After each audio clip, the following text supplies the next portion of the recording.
jamu, moguda jamu jutalu.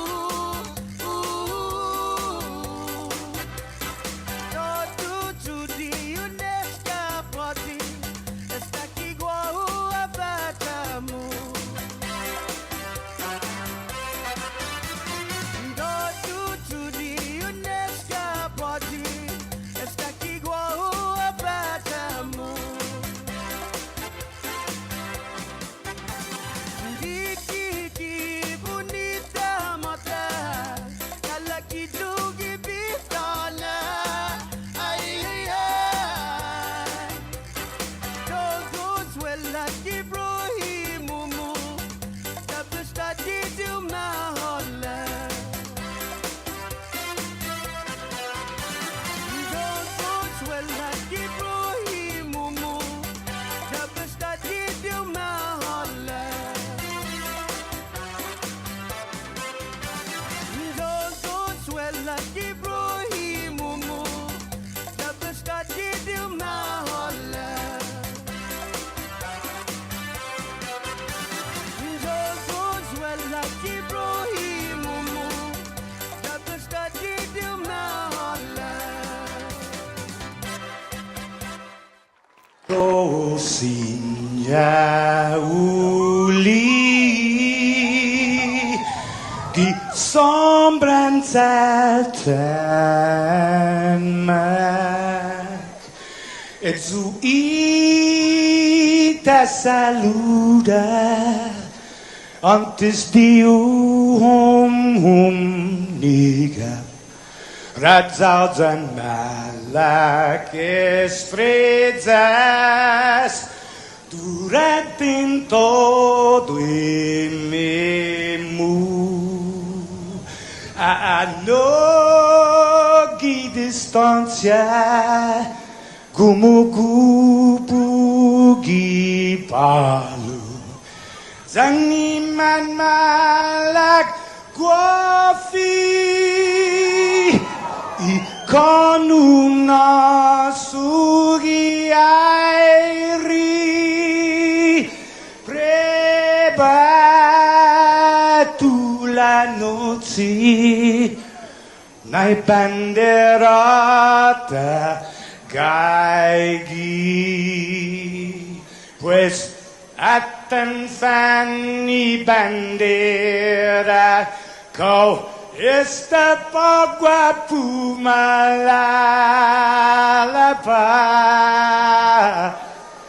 giluk tanu man libri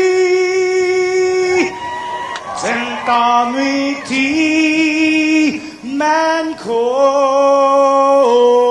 badi.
Sinai Chamorro Puri Americano Let's see how Sabuletso Dala pakai lasasnya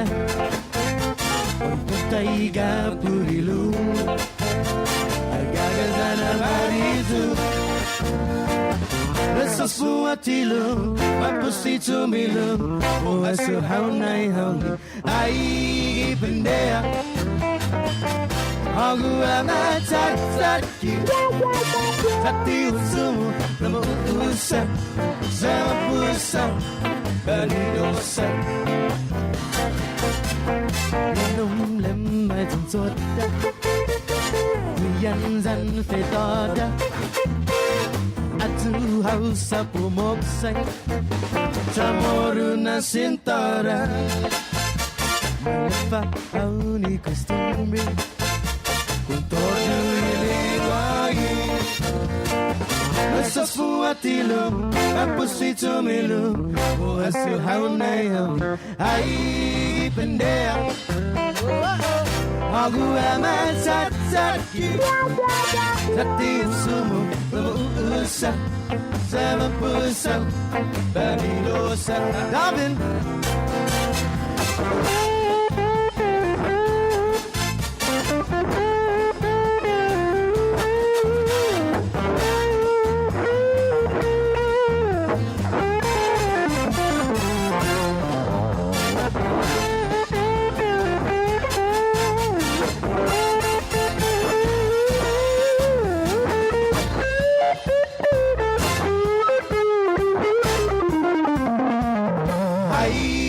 pendea Aku amat cat-catki Hati usumu Usah Sama pusat Bagi dosa Berindah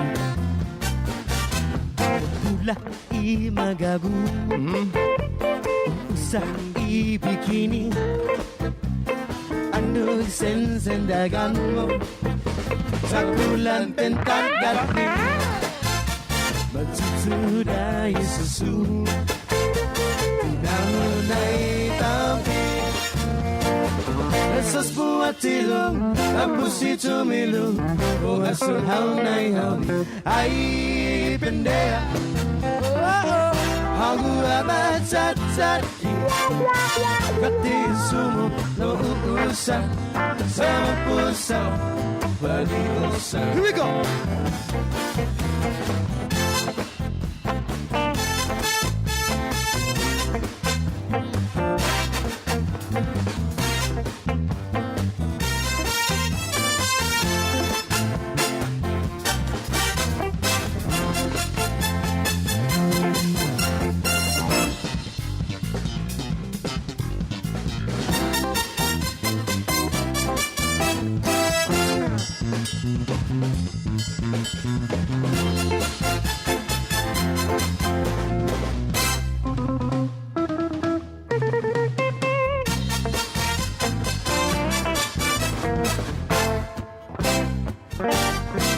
Amman tampun Ibu masabit Uhaguneri Lari Tanturera Inapot Kainoliyaw Gitarero mo Unang kulan Unang igilan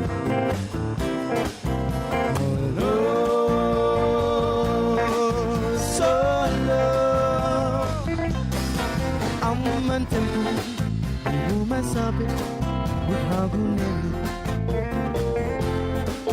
Balai di kunsureda, binapotu. Kainaw liyaw, ikarero mo. Kamulang kulan, udang yegelay.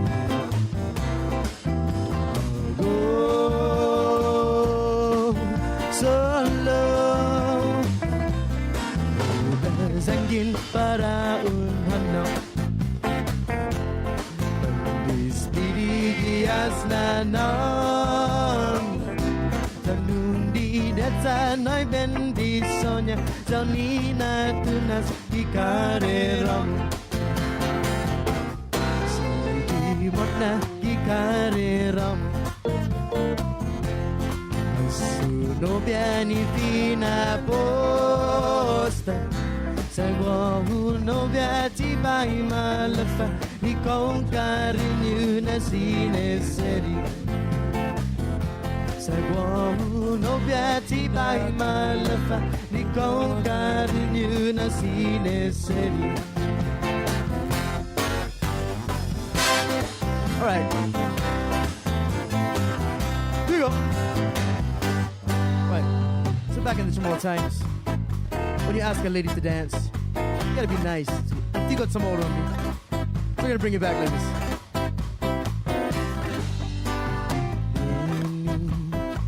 Señorita Huguaita. Señoritas on hongizu Hogu Iguinaiza corazono Hogu ana imasahu Para todo el tiempo Ay señorita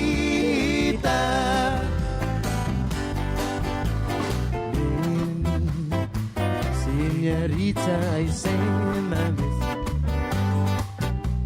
Querida, ser bonita y ser bonita. Hogu, iguinaiza corazón. Hogu, anay imasahu para todo el tiempo. Ay, señorita. Hey. Ay, malago zubay siku, batong tuhaudu, masata zakigo. Masaya patatobi Zangin no mihita Samu malalafa Ay hogulin Señorita ay se mama Querida Sen bonita ay se bonita Hogu Iguinaiza corazón no Hogu anak imasahu para todo el tiempo ay señorita ay malago tu baitiku bartok tu haudu masata zagigo masaya patatobi zangin no mihita samu malalefa Señora Señorita Oh yeah Señora Chamorrita Señora Señorita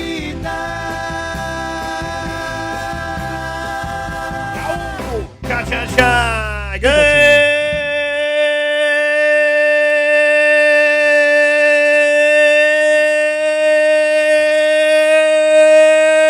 Good morning, Guam.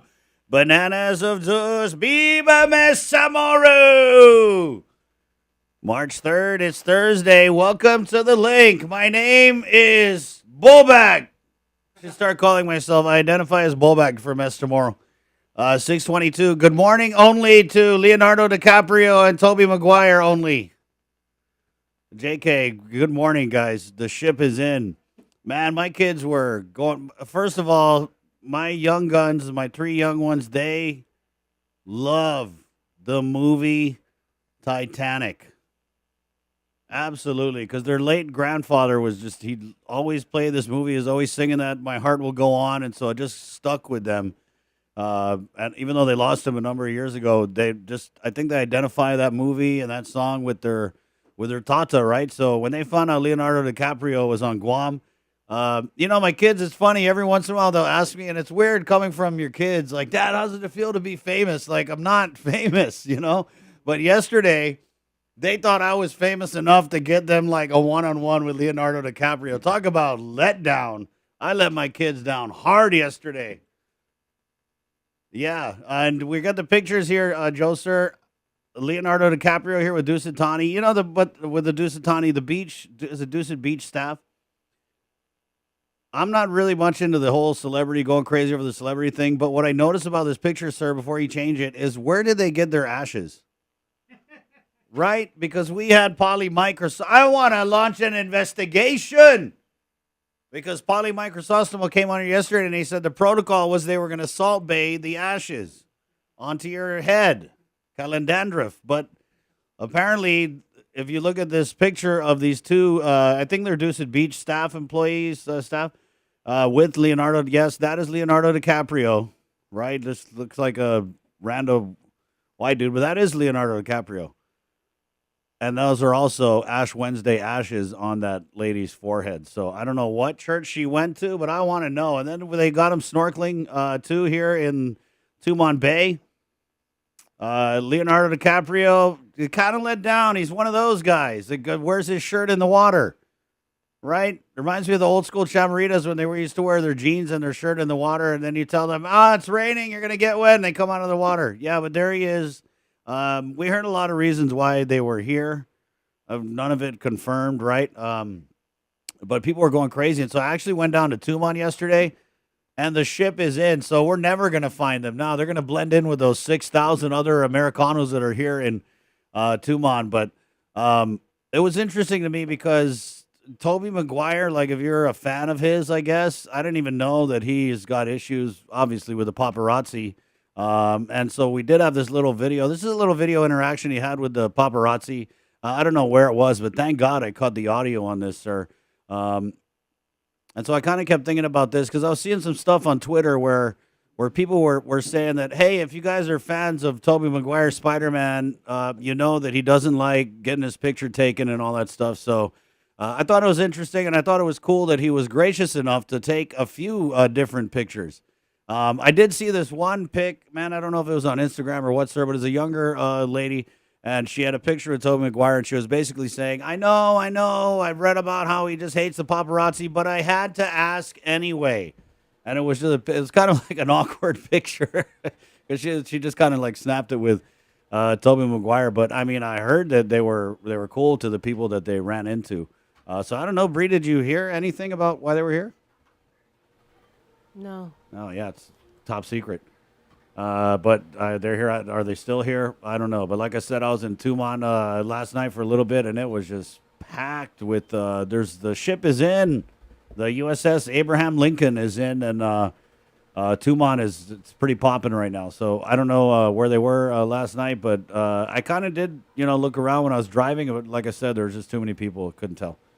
So that's what happened. Again, my kids, they were like, thinking I was going to take them down to the Deuced Beach and especially my daughter Callie. She thought that I would like buddies with Leonardo DiCaprio. She's like, "Can you just take me to Leonardo DiCaprio?" And I was like, "Yeah." She knows who Leonardo DiCaprio is? Yeah, because they love Titanic, the movie. Oh. Because their Tata loved it, and so they're just so into this movie and this song, and she's always playing "My Heart Will Go On" from Celine Dion, and so yeah, he's a great actor. Yeah, he is. I mean. And if you look at his career, right, just going back to early in his career, even up to most recently with that one movie that he had on Netflix where the asteroid was going to hit the Earth, right? Yeah, what was that? Look Up, something? Yeah, something like that. Yeah, so that was good too. Yeah. But he's also a very, very active environmentalist as well, and that's kind of what I heard. Mm-hmm. I heard a few different things. I heard they were here doing a movie. I heard that they were here maybe pushing his environmental causes. Then I heard that they're on the way to Palau.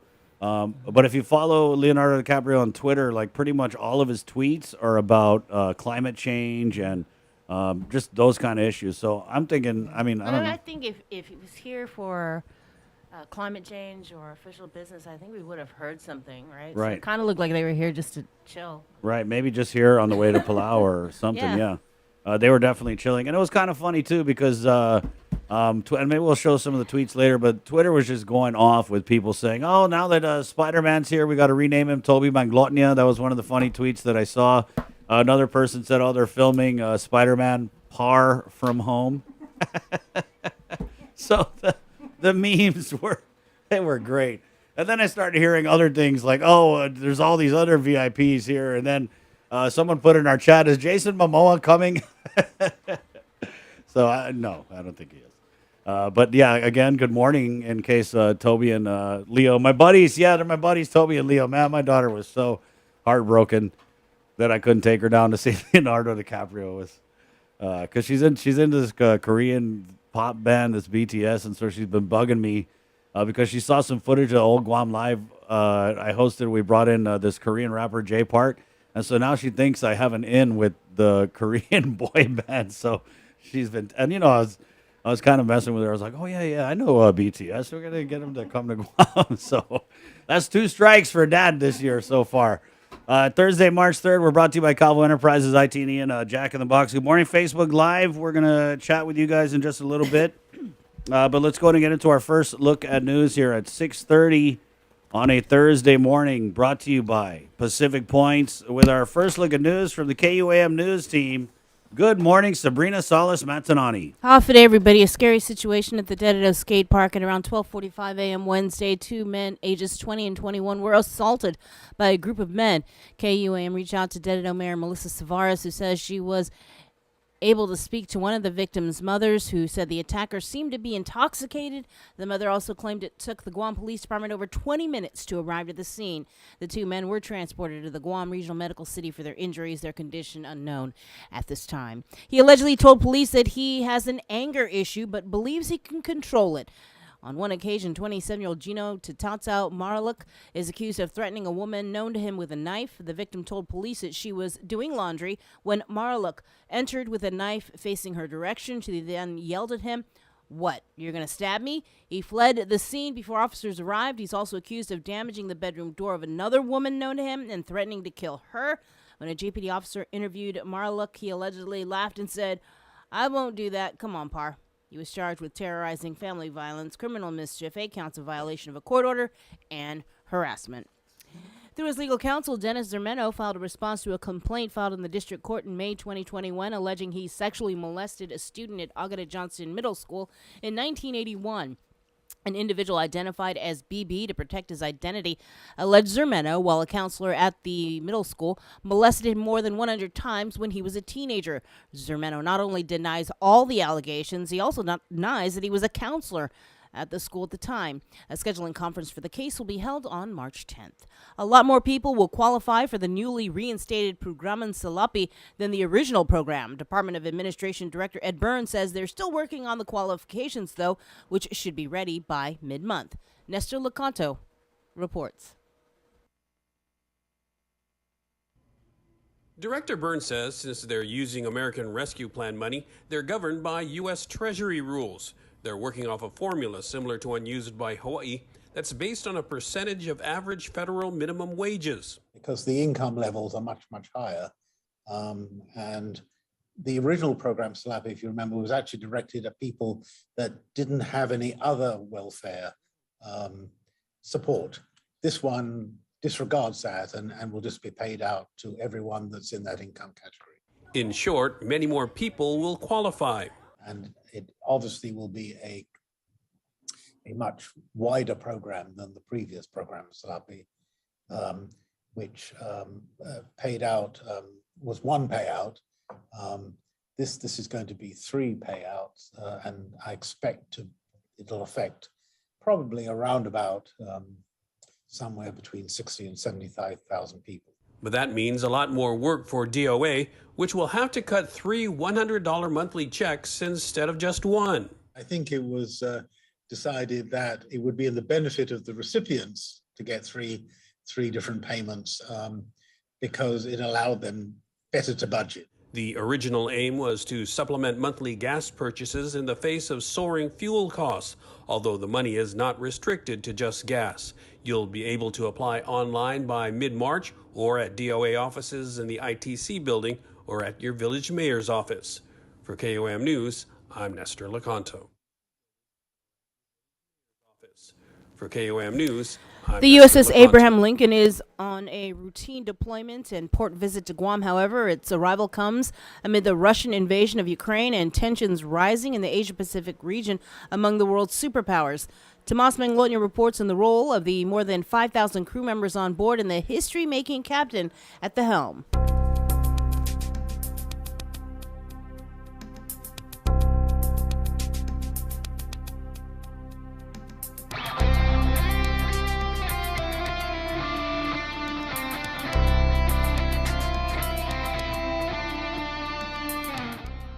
Over 5,000 crew members are aboard the USS Abraham Lincoln that docked for a port visit to Guam after leaving San Diego on January 3rd.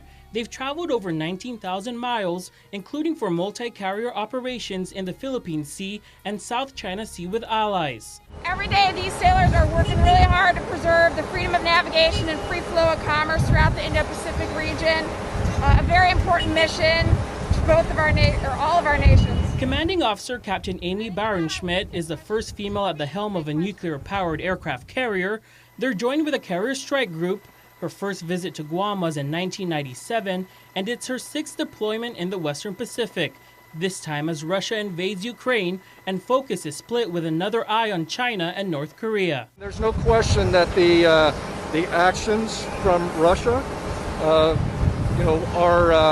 they violate kind of the core principles that govern global peace and security, and their actions also have unified the world as well as further isolated it, and they stand in contrast to the principles that we uphold. With respect to China, we're focused on strategic competition as a nation with China to counter Chinese Communist Party malign influence in order to maintain a free and open Indo-Pacific. The military's might on full display as some of the Navy's best fighter aircrafts on board, weighing up to 64,000 pounds, can launch every 30 seconds. We watch the news just like everybody else watches the news, and we're just ready to respond wherever our leadership has asked us and tasked us to go. They're laser focused on staying ready, and they're also staying COVID safe while visiting the island with a 100% vaccination rate and no cases so far.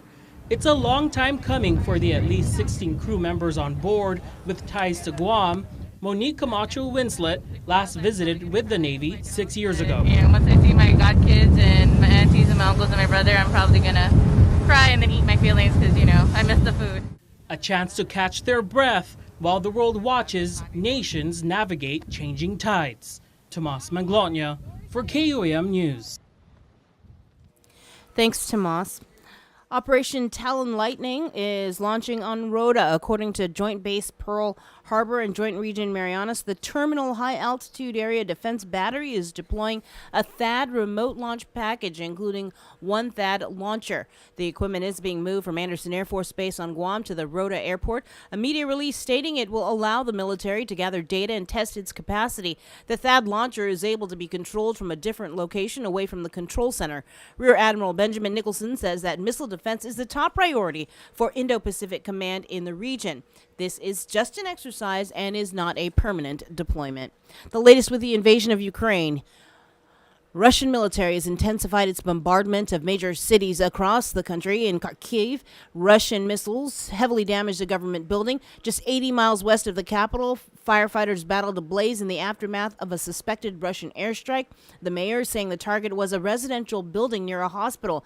At least 4 people died, including a young child. In the south, Russians have launched sweeping offensives on strategic port cities along the Black Sea. With the Russians advancing, Ukrainian soldiers and civilians are digging in, determined to defend their nation, whatever the cost. Speaking from a heavily guarded compound, Ukraine's president pleaded for more help. He says if Ukraine falls, Russian troops will be on Poland's border. President Biden had some tough words for Russia yesterday. He vowed to make President Vladimir Putin pay a price for his invasion of Ukraine. At the United Nations in New York, the General Assembly approved a resolution demanding Russia withdraw from Ukraine. And there's more economic backlash from Russia as Apple stopped selling iPhones and other products, saying it's deeply concerned about the invasion. ExxonMobil says it's preparing to shut down production and investment in development projects. During a State of the Union address, President Biden acknowledged the effect COVID-19 has had on the economy and the ways it has impacted Americans. He highlighted relief provided by the American Rescue Plan, positive job numbers, and economic growth. Reacting to his address, Congressman Michael St. Nicholas says, "We share the president's sentiments that it's time to open up our community, support people getting back to work, execute to normalize managing COVID like we do all other illnesses and diseases, and get all of the relief money the Congress made available, to include the over $400 million this administration is sitting on to our people." Meanwhile, the president announced that starting next week, Americans can start ordering another batch of free COVID test kits at covidtests.gov. Governor Lulian Grow says her administration stands wholeheartedly with the president, adding that now is the time for us to focus on rebuilding our future after 2 years of balancing the health of our people and economy. She adds we fully support the president's plan to lower consumer costs, particularly on prescription drugs, energy, and childcare. These initiatives will build on the investments we have made island-wide and strengthen the relief programs being executed locally by the hardworking men and women in our agencies. As we walk this road to recovery together, we thank everyone for their collective commitment to moving forward. Another 226 new COVID cases were reported out of 820 tests analyzed on March 1st.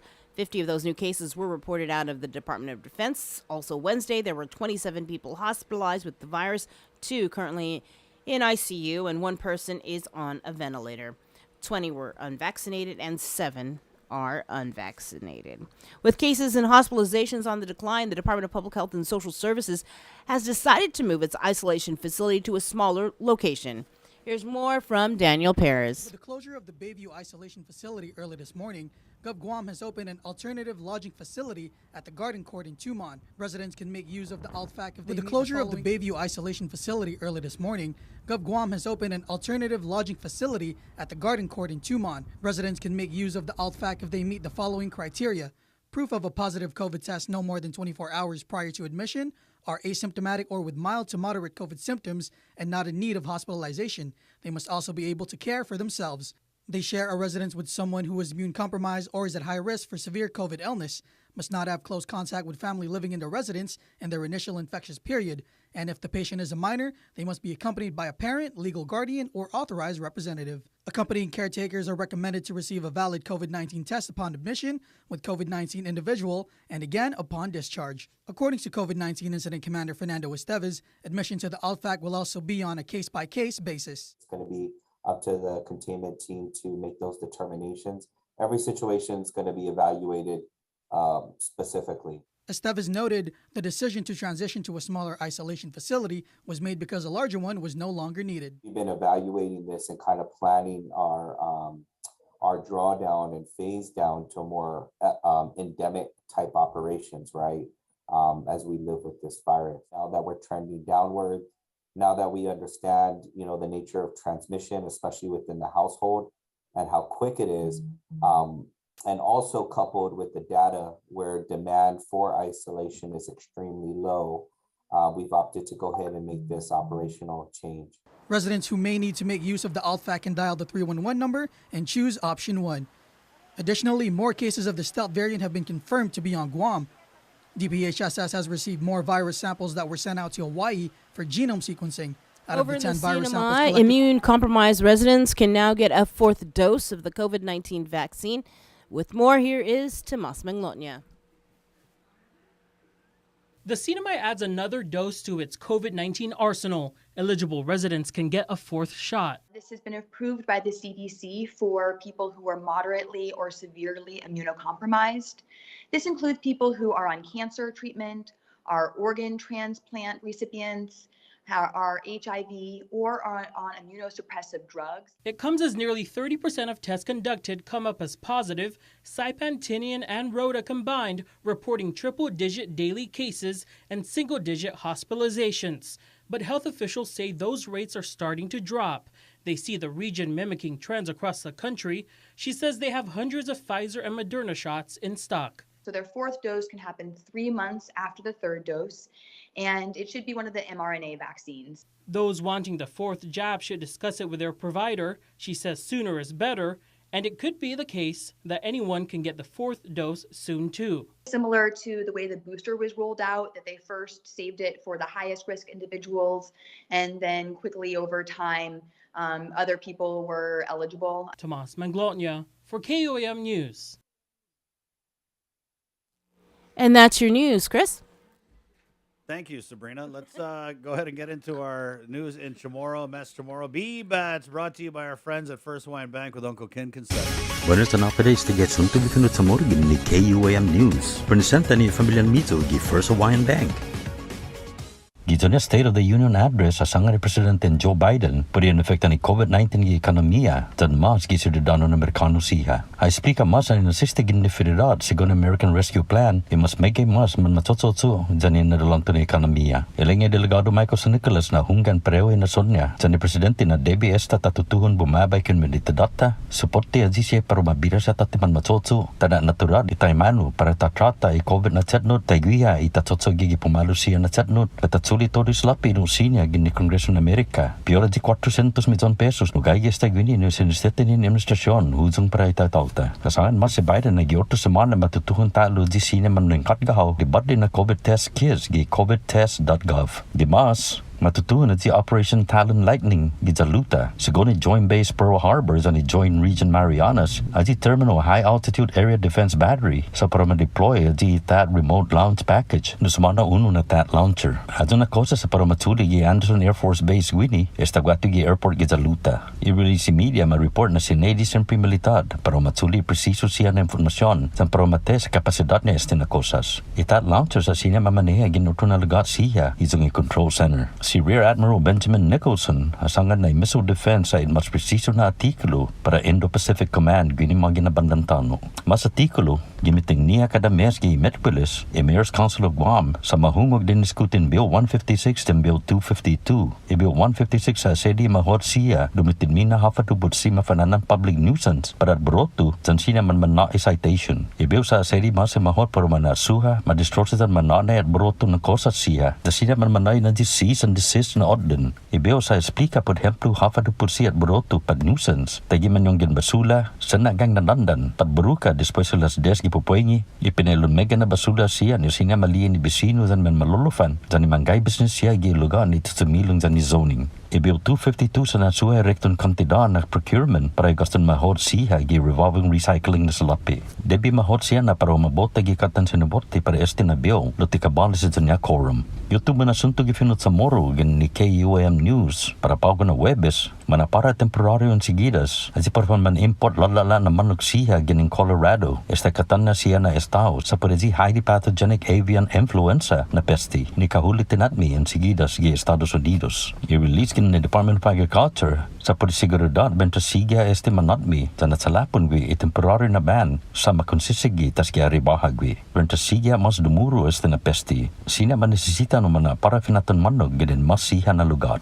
Por favor nota na este na ban sa aplika gwi gi para manalala na manog siha datasa na masaw para sada patkatni. A U.S. Center for Disease Control and Prevention sa report na highly pathogenic avian influenza na pesti sa tiafefekta peligro para sa lugtaw-taw. Para Guam News Network, Balsikin Conception. Yasuto ifinut Chamorro sa presenta sa ninafatto ni Familiang Mizo gi First Hawaiian Bank. Say hello to the First Hawaiian Bank mobile app. Got a question about your finances? You've come to the right place. Bring all your accounts together, even those that aren't with us, and see the big picture, right down to the smallest detail. Unlock powerful tools like Insights and Money Map that help you save time and take control of your finances. When you connect accounts with the First Hawaiian Bank mobile app, it all starts with yes. Taco Bell is so good and so cheap. I know, right? I wonder why. What if they know we're broke? What if they're trying to be the good guys? Yeah. Thanks, Taco Bell! Mariana's Irrigation and Landscape Superstore. Stop on by and visit our showroom today. We offer everyday low prices on all major outdoor power equipment like bush cutter, chainsaw, power washer, generators, and more. Need service, repair, maintenance? Well, check out Guam's best superstore only at Mariana's Irrigation and Landscape, located in Barragata along Army Drive between Submarina and Besta Market. Call 735-7446 for more information. Now shipping to surrounding islands. Mariana's Irrigation and Landscape Superstore. New Spicy Lovers Pizza from Pizza Hut. Hurts so good. With its spicy marinara and sliced red chilies. It's like a roundhouse kick to the taste buds. How's it looking? Don't be bashful with the fiery flakes now. I want it to be real spicy. I haven't started yet. Okay, I'm ready. The new Spicy Lovers Pizza. Get it while it's hot. You want respect? Red chilies get you respect. Knowing our Pizza's the Hut. Get the job done the right way by getting the right stuff at East West Rental Center. With years of experience helping builders, we definitely got what you need. Call 646-1463 or visit us in Upper Tumon. Open Monday to Saturday from 7 a.m. to 5 p.m. and on Sundays from 8 a.m. to 5 p.m. GU Self-Storage, conveniently located near the Harmon McDonald's. We offer affordable rates, online payments, and auto bill pay for your convenience. Plus gate access daily from 6 a.m. to 9 p.m. Call us today at 648-7867 for more information. The relationship between Guam and Manila, Philippines is undeniable as we share similar cultural traditions, history, and heritage. With generations of Filipinos calling Guam home, KUAM presents a monthly look at the capital city featuring in-depth and engaging interviews on everything from medical tourism to new business and government leaders. Veteran newscaster Nestor Lecanto delivers Beyond Our Borders. This special program is brought to you by KFC and the Medical City, where patients are partners.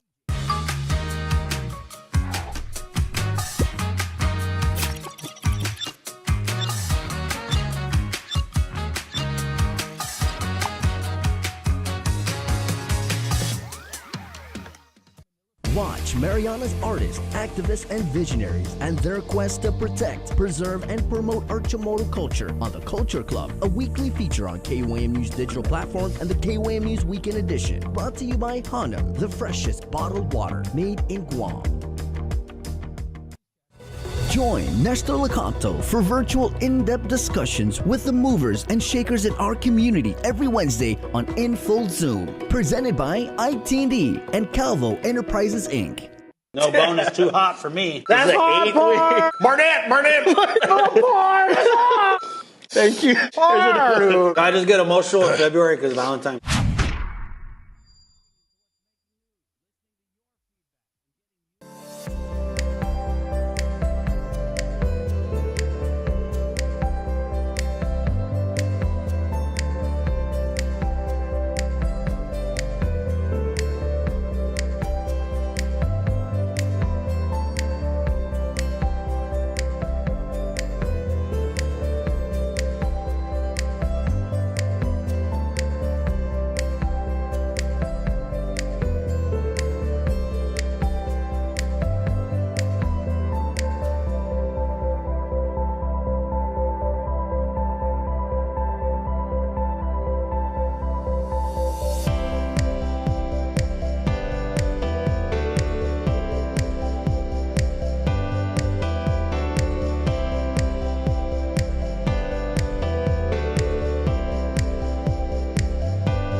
Unggan magahit isagman Kining Guam sa iban lutadan tinian Unggan magahit isagman Sana si daunan sudah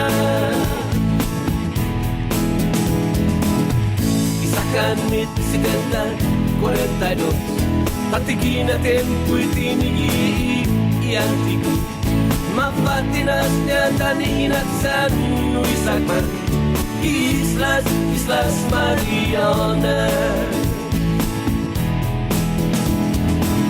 Manisabay ang lit Ginakim Pare-paray sinadit Sagman Yaluntasi Maluan man hiningan siya I-English Kamatsulang madiso sa isakman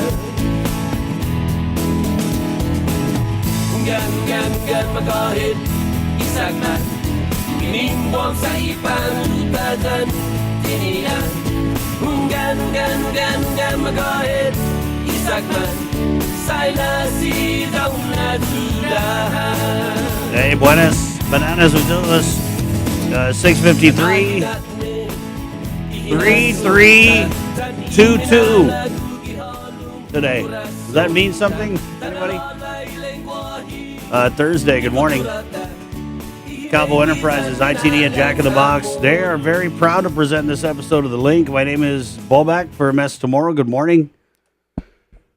Coming up, Speaker Terlahi. We're going to play this interview Daniel Perez of the KUAM News Team was able to do with the Guam Board of Medical Examiners Chairman, Dr. Nathaniel Berg. We kind of been talking about this since that oversight hearing. We did play a couple of clips last week from the hearing, and we'll get into it in just a little bit here. There was a story I saw that Bree had read in the news that we're also going to talk about. Also, guys, we had John Fernandez on yesterday, and he had said that there was a lot of confusion about exactly who was going to get the pandemic EBT. In case you missed it, because he came on later in the show yesterday around 8:30, 8:45, and it was on the news. But what he said, the officially, the word is that all public school students will get the pandemic electronic benefits transfer cards, because there was apparently some confusion about whether or not it was going to be just the summer school students, but John Fernandez clarified that yesterday. After 2 months of waiting for the latest updates on the SNAP benefits for students, Superintendent John Fernandez clarified that the additional $438 of PEBT funds will be for all students enrolled last school year. Okay, so if you guys had your PEBT cards from last year, hang on to it, okay? I'm pretty sure there's nothing left on that, right? Mine's all gone. But hang on to it because if you don't, you're going to have to go line up again wherever they do it. And if you hang on to it, they're just like, they use the technology.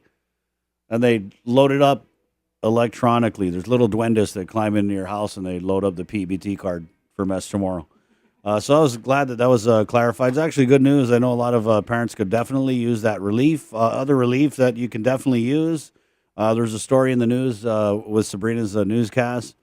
As gas prices surge, direct assistance is expanded. This report filed by Nestor Lecanto. We're talking about Programan Salapi para Ajuda ni Tao-Tao. And according to the Department of Administration's Ed Byrne, it was fun to hear him say Programan Salapi.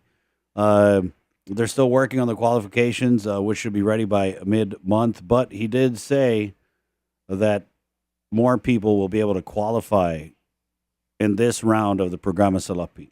The agency director, Mr. Byrne, said since they're using ARP money, they're governed by U.S. Treasury rules. They're working off a formula similar to one used in Hawaii, Brada. That's based on a percentage of average federal minimum wages. Mr. Byrne goes on to say, because the income levels are much, much higher, and the original Programa Salapi, if you remember, was actually directed at people who didn't have any other welfare support. Byrne explained this one disregards that and will just be paid out to everyone that's in that income category. So, and remember, this is going to be 3 $100 checks instead of just one. And then Mr. Byrne had said here in this story by Nestor Lecanto, he thinks that it was decided that way instead of, because people were asking, why don't you just give us one lump sum, $300, boom, bada bing, be done with it.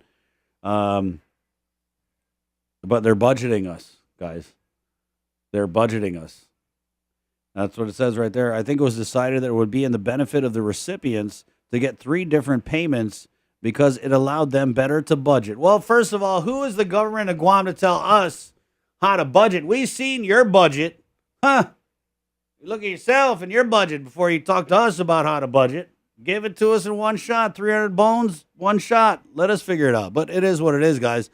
There was an interesting comment from the congressman, though. relative to reacting to the President Biden, his State of the Union address.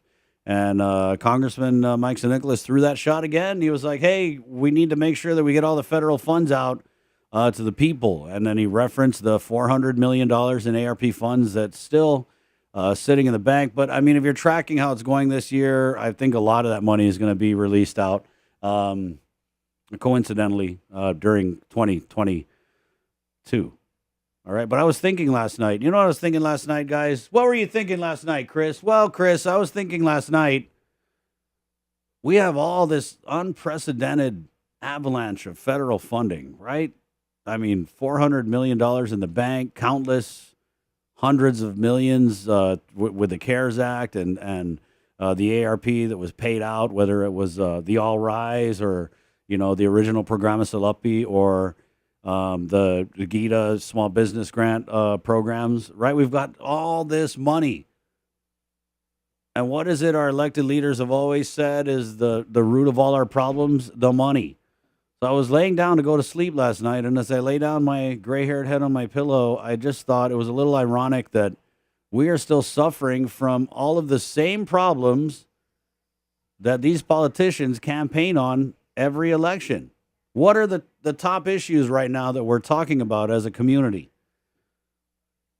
Robberies, crime, murders. There is a killer on the loose in our community, more than one, because Juan Ugan of Mangilao was shot dead in front of his house about 3 years ago, and that case has not been solved. So whoever shot him is also out in our community, and whoever killed that gentleman that they found his remains in an illegal dump, and the only way they're able to identify him was through the tattoos. There's that killer on the loose too. So yeah, the crime, right? It's a huge issue. And so I just thought it was ironic that this election, we're going to be campaigning on the same damn stuff that we campaign on every election, which is education, crime, safety, public safety, right? And it's the same stuff. But we actually have all this money to be addressing these issues. And we're right in the same place we're always at. That's what I thought about before I went to sleep last night. And then I slept so good after that. 7:01, guys. Good morning. There was also a funny story. There's some funny stories in the news. This one was, I don't know if it's on the website. Guys, KUM.com, by the way, it's awesome. Oh, here was a story I thought was interesting, dealing with the COVID. There's a fourth booster, sir. Yeah, there's a fourth booster shot being made available in the CNMI. And I'm pretty sure Daniel will be on this for Guam. Tomas Manglotnia files this report, the fourth vaccine dose. That's right.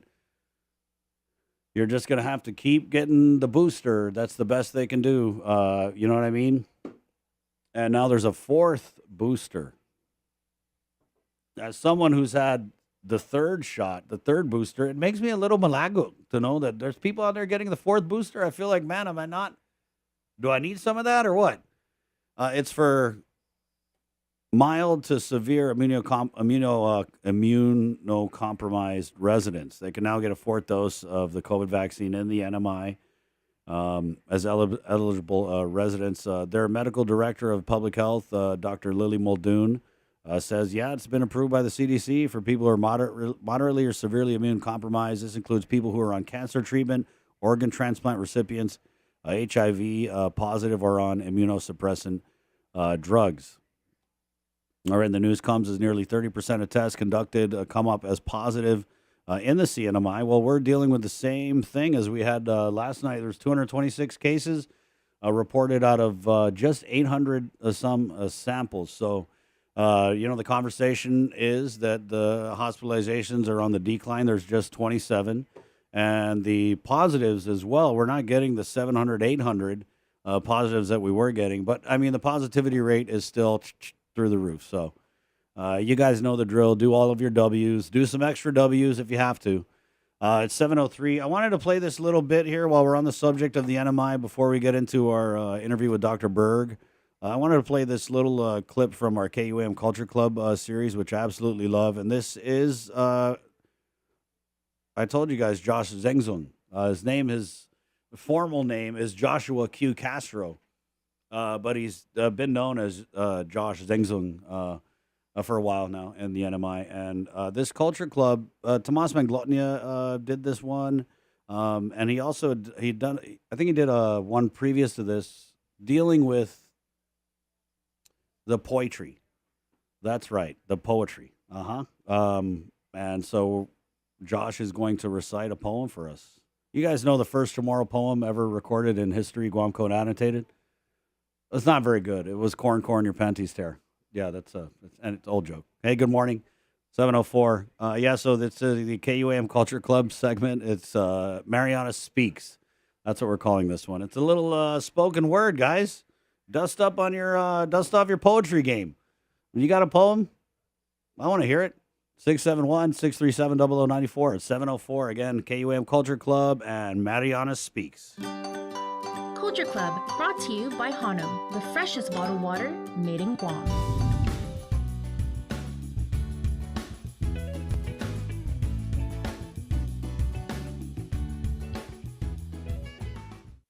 What's cracking, world? It's your boy Joshua Q. Castro, and right now I'm about to recite my poem titled Girl of My Dreams. Here it goes. Kogwanun tagete sinenti, giholum tototomu edzi klosi na sinenti ni pumatsakura sonmu edzi muna mama gofo kara oni zan puengi. Estiu se senti para esti na neni. Fatatsung ekunguk za bestorazi hamzu por esti un palawani kada dia uhahasu. Pues an puengi anesta zuma maigo, guizaha ugui fiesta kita luman mata zui tototonya na sineksi buta zan kok kakotnya anakui gaprelunya zan pairi kulotnya. Ifasunya titsapagu gofsen bonita. Tisinyo compara zaniman otrusia sa anon atan ha. Sempre un repara na aatendi si zuus mas. Ifasunya za za edzimos za hu puresti natsa morita. Itza leknya and sumiti sa imos bonita masaya ofa nadia za baba basiniteku. Uatan ha ilitra tumu za humang lua todo ayedzimon za sinya mandanya hit na dos za begoti ikanaimu zantiku ilabios mu ay nanalo za anuna izutsonsa bena mos magufo befunas gina somu iman aga siya za puedi goha un hahasuka da dia sa hogu ha sempre igual za todo du e tempo be atendiho defendiho estiu prometiho tibula na cosa sinya zu mana isa dididaha na salopi sinya zu manufresi lo sinyo na yo importantisia iguina zakukura sonu anu mihita asun molik zo natunguzu ofa malago muza benananga ho zan idishishamu. Girl of My Dreams was basically me speaking to my future spouse, I guess. And to ensure that it's a tamurita, I did it in Chamorro. And also, too, it was something that started off as a poem, then turned into a song. So that was the rhythmic part of it. With music or poems in general, it comes more as a feeling than it does a thought. So yeah, I just felt like writing a love song to someone who speaks Chamorro. And see what line stands out. You know what? I don't know. Just the song itself. Just being a songwriter, poem writer. It's really hard to get Chamorro words to rhyme because there's very few words to play around with. So I think just a song in general. And for those who count bars. I believe that was 32 bars of it. So yeah, the idea was just to kind of skate through the whole thing. That was all based on a feeling. So at the time, the feeling was to create a love song for someone who's Chamorro, for a Chamorro female. And and just from a lyricist or a poem standpoint, it was very challenging as well. So it was just, I guess, a way to up my standards. The reason why I choose this art form to express my feelings as a form of expression is I feel like music is a international language. Myself, there's a lot of music that I listen to that I don't even understand. but there's a vibe that it sends out, and that part of it I understand. So I feel like it's almost the same thing. I feel through music, it could have a better reach, and through my poems, I try and make everything have a reason or a purpose. So through music, through poem writing, through poetry, I'm hoping that it spreads like how music does currently.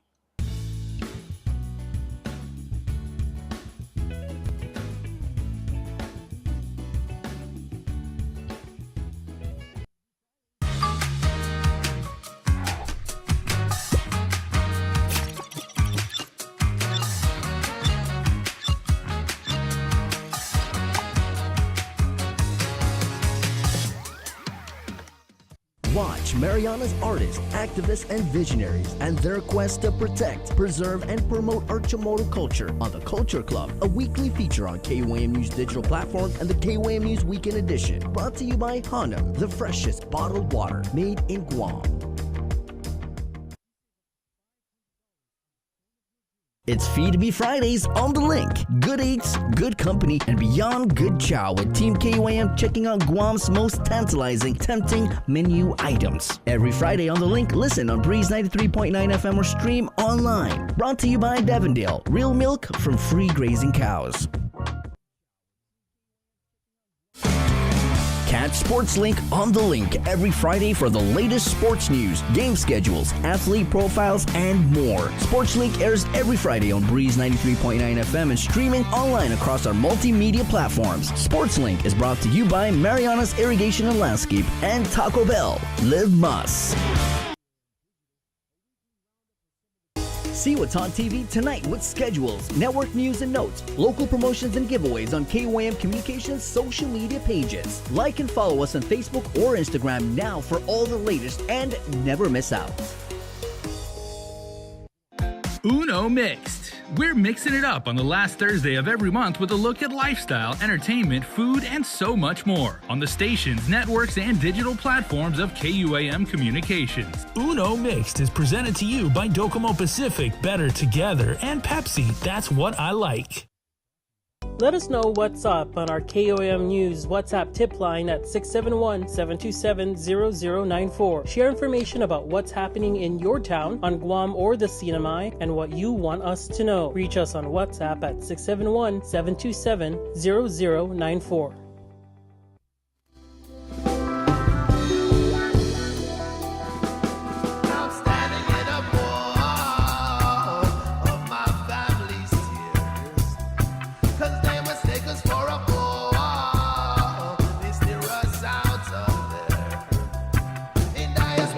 That cracked me up, that budget remark from well, he's a money man, I guess.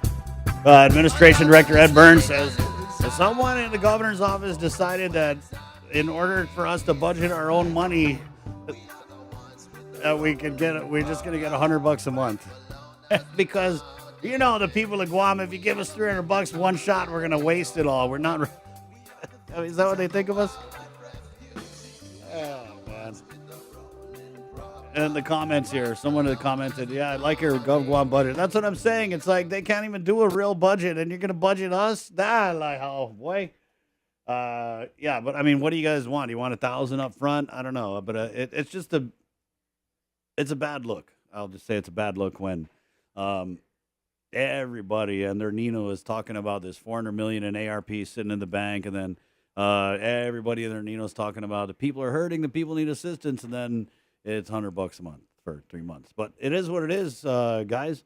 You know, look at the bright side. That's $300 that you probably didn't have before the second round of Programa Salapi came out. So that was kind of one of the funny things I thought. Maybe he could have said it different. Let's see, how would I have said that? If the thought was that you guys aren't responsible enough to handle $300 at one time, we got to stretch it out so you can budget yourself. I would just say, maybe say that it's a supplemental budget. Yeah, just call it a supplemental budget for the people, and that's why we're giving it to $100 at a time. But you got to wonder, right? Is there going to be another type of assistance? Because it's only March, and we've got about 6 months or so till the election thing that's going on. So is there going to be another round? I don't know. They were talking about they got another $5 million for the LEAP program. And so I don't know, but Dr. Byrne, too many doctors. Ed Byrne, the administration director, did say, guys, and I think this is the most important takeaway, is he said that they are going to fiddle with the eligibility that they had in the first round of Programa Salapi so that more people can qualify for this next round of Programa Salapi. So there's the good news, okay? 714, you know, there was a, let's read some comments here, though. Rosemary, the governor truly has no faith in our people, but neither do we have faith in her. Oh, we're getting the 300. Well, who is getting it, though? I don't know. We'll find out about the eligibility, and I guess we'll talk about it then when it happens. That was cute. Des Leon Guerrero on Josh Castro's Chamorro. It's kind of like that Cassie. They do this like Kanta thing over there in NMI where it's a long form Chamorro poetry. Awesome. Gary Cooper comments in here, our students test in the lower half of the nation that ranks 26th in the world. Yeah, and I think, I assume Gary's talking about the loss of learning hours that we actually did a daily question on that, which we'll talk about coming up on the show. Kind of want to talk about this, though, guys. The Guam Board of Medical Examiners had an oversight hearing. It was actually an oversight hearing for the Health Professional Licensing Office, Public Health, which oversees the Guam Board of Medical. They're like the administrative part of the public health that has under them the GBME, and I think there's also another board that deals with allied health or something. But with the Guam Board of Medical Examiners, they had an oversight hearing, and really, I watched the oversight hearing, guys. We did try and share a couple of the clips here for you guys. Because I know you don't have time to watch these oversight hearings. And there were some very stunning takeaways, I'll say. And there's been a lot of stuff at play with this Guam Board of Medical Examiners. Remember, there was also a lawsuit. Attorney Vanessa Williams was suing on behalf of David Lebowski. And it gets kind of gray here. My memory's a little fuzzy, but it was something with GBME and the posting of physicians. So what GBME is supposed to do as a board is if I go to a doctor and I'm like, assaulted or there's any kind of wrongful behavior or malpractice or whatever, the place I would go to file a complaint, right? Because remember, we've been through this whole thing with the medical malpractice. The burden on the patient is too enormous, really, for the patient to pursue medical malpractice, which is why the speaker had attempted or did introduce that Bill 112, and then it was all crazy. You guys know the rest. But the thing that makes, to me, this GBME issue so concerning is that when Bill 112, which is a very controversial measure, when that was being debated on the floor, you had the doctors saying, hey, don't do this. It's going to make it too easy for people to sue us. And the other thing they said was like, we want to police ourselves. We promise we're going to do better at policing ourselves. And I know that with the way things turned out with Bill 112, maybe it had gone back to the drawing board or whatever. But when you have the doctors saying that, hey, we can kind of take care of ourselves, that really put a lot of pressure, in my mind, on the Guam Board of Medical Examiners, which is the body that is supposed to be holding the doctors accountable. So if you're a doctor coming from off island, you would have to go through GBME to get licensed on Guam. And so there are doctors that they have licensed to practice on Guam that have, criminal wrongdoing in their past, and they're getting licensed to practice here in Guam. There was a couple of victims that testified at this GBME hearing. One of them filed a complaint with the GBME, and they lost her complaint. And so I was reading, there was a couple concerning things, really, was that the GBME is supposed to be posting all of these physician profiles on their website. And so if let's say, for example, I went and got a colonoscopy and they found something, I need to have surgery, and they're like, you need to have this kind of surgery, I, as a patient, should be able to go on the GBME website and type out, whatever doctor and look them up and be like, okay, he looks pretty good. And it would, It was supposed to list completed actions that were any complaints that were completed, investigations that were completed, any charges that this doctor might have had stateside or here. It's supposed to be listed all there. Come to find out in this oversight hearing, they've only listed profiles for 50 of the 600 physicians currently working on Guam. That, to me, was pretty crazy, right? But I thought there was a part that was even crazier. And this is relative to dealing with the complaints because, I mean, posting up on the website, yeah, I get it, right? That's supposed to be great for us. But to me, the most important thing that the Guam Board of Medical Examiners has to do is investigate these patient complaints. Well, just how are they doing investigating patient complaints? Well, all of the complaints that have been filed since 2019 are still open and active. So that's about 3 years. And when Speaker Terlahi and other senators in this oversight hearing had questioned the GBME chair, Dr. Nathaniel Berg, he could not provide timelines for investigation. So, for example, if I'm a patient, I file a complaint, right? Wouldn't you want to be kept abreast of what the status of that complaint is when you file it? And that's not happening. That was revealed in the oversight hearing. And so we're going to go to play this interview. Our Daniel Perez, he is our public health reporter. He was able to get this interview with Dr. Nathaniel Berg, who is also, again, the Physicians Advisory Chair, but he's wearing his GBME chairman hat. And so I want to thank Daniel for grabbing this interview. And we'll go ahead and turn it over to this interview where Daniel is asking Dr. Berg to respond to concerns raised by senators in that oversight hearing. Good morning. I just wanted to get your reactions on the concern raised by Speaker Terlahi and all the other senators after the said hearing. Sure. If you tell me specifics, I can tell you. I think part of it, there is a law in place that says we have to put a large number of data, more than any jurisdiction in the entire world. Guam is supposed to post on the website. I'll give you an example. That law requires that if a physician worked for 1 year in 1972 on Guam and had a drunk driving charge when he was in high school, he would be dead. He could have died 50 years ago. We have to hunt that down and put it on the website. So when they say, oh, only 50 or 60 people have been posted, I think the people of Guam need to understand that questions sometimes come into, can you be too careful? And if you're requiring, and I will say that the Federation of State Medical Boards, which governs all boards, said that this is impossible. And if it were possible, then the amount of money that would be needed to collect all that data. For example, we're supposed to check, it doesn't tell us how often, but every single jurisdiction in the entire world for any restraining orders on any physician currently or previously licensed on Guam. Now, you may want to know if your physician has committed a significant offense, but we do have something called the National Practitioner Data Bank that allows for people to query and see if their doctor has a significant issue against them. One thing would be that you can check to see if your doctor has had any money paid out on his or her behalf. That's the law, that be reported to this data bank. So I'm going to comply with the law to the best of our ability as a board. It's not I think some people also think that the physicians who are on the board somehow are scouring the internet for these offenses, some of which may be serious and some of which are very minor offenses that occurred 50 years ago. It doesn't matter. It's still supposed to be there.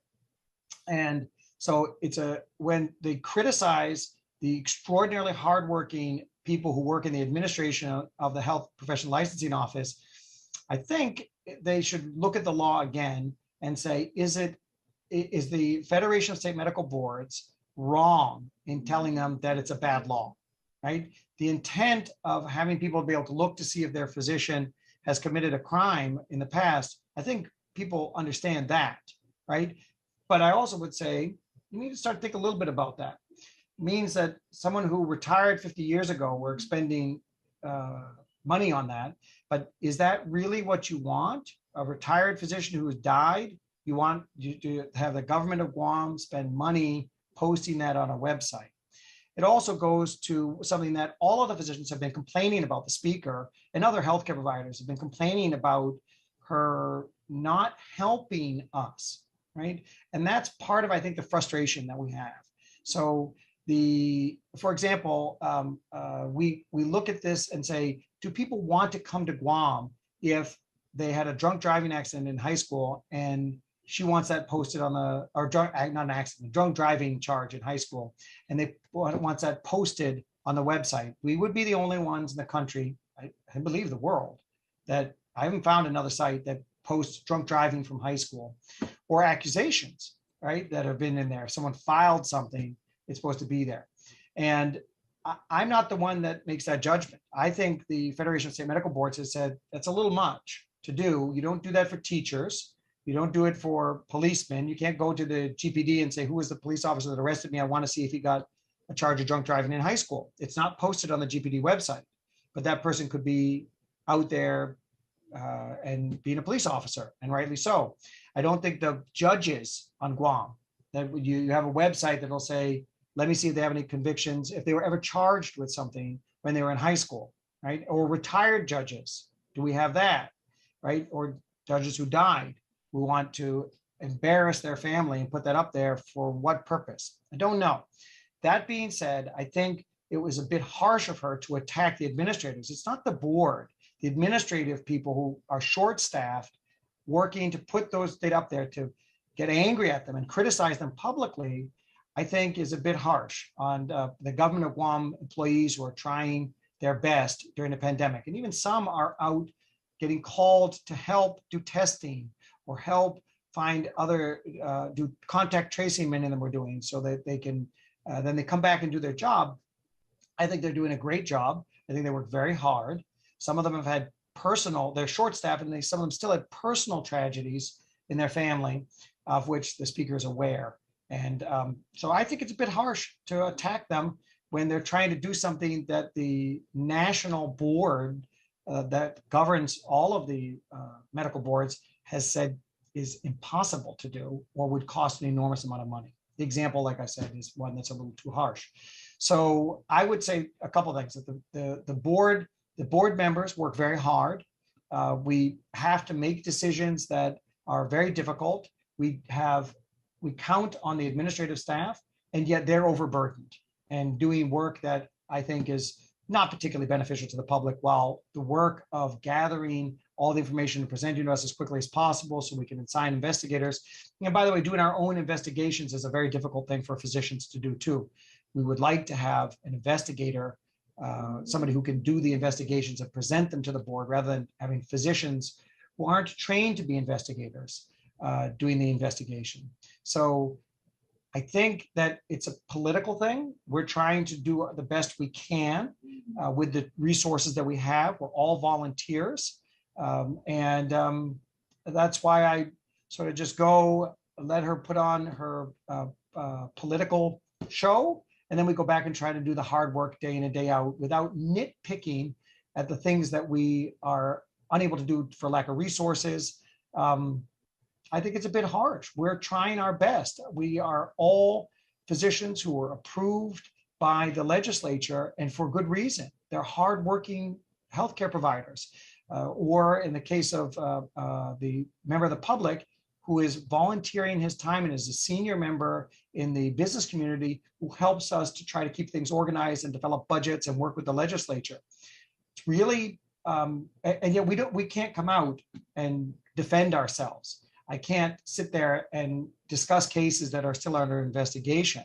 So I don't really have that opportunity to do it. But I think you're asking me, and I'm kind of saying, there is more to the story to this as to why we are being attacked by the speaker and Senator Taitigui. There's a lot more to the story, and people need to understand that we're not going to do other than try to do our best every day, day in and day out, to protect the welfare of those who seek healthcare providers on Guam. All right, thank you for that, Dr. Berg. So, I also did want to ask, because we have residents and people who live on island, you know.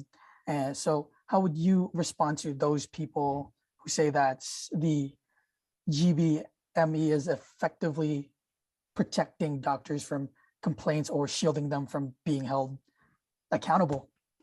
It's never been our job. Our job isn't, if you look at the task of the Guam Board of Medical Examiners, it doesn't say to protect doctors, it says to protect the public. And we deny people's licenses if we feel that they would endanger the public. We have physicians who we feel need additional training before they are allowed to practice on Guam. We've made all those decisions. I think that people need to understand that when you look at malpractice lawsuits, there are 80%, in some states it's as high as 80% of all surgeons and obstetricians have been sued. So that a lawsuit, or if you're in the field of plastic surgery or other high risk procedures, to have 3 or 4 lawsuits is not unusual at all. Settlements are often paid without the physician wanting to pay it. The insurance companies will say, no, we're going to settle because it's cheaper to pay it than to defend it. The physician's malpractice insurance always says that the insurance company can do that. So we very carefully look at every lawsuit to see if it looks like there's something that is significant enough that that person should not be practicing on Guam. You have to understand that the people who are applying have licenses in other states. And so if cases are resolved in the state that did the investigation of whatever the allegation is, remember these are reported and states investigate them. If they do the investigation and feel that that person is still a good physician, even though he or she may have made a mistake as a physician, which can lead to malpractice lawsuits, we can't get rid of 80% of physicians because they've had lawsuits. There are perfectly good physicians who may have had lawsuits early in their career. There are physicians who over a 30-year career may have had a few. It doesn't mean that they're unqualified doctors. And I think that exaggeration, I think the speaker knows that, as does Terlahi. They know that very well. Some of our legislators have gone to the Philippines. The Philippines does not let you know. There is no ability for you to walk in and say, have you been sued? Versus in Guam, you can't.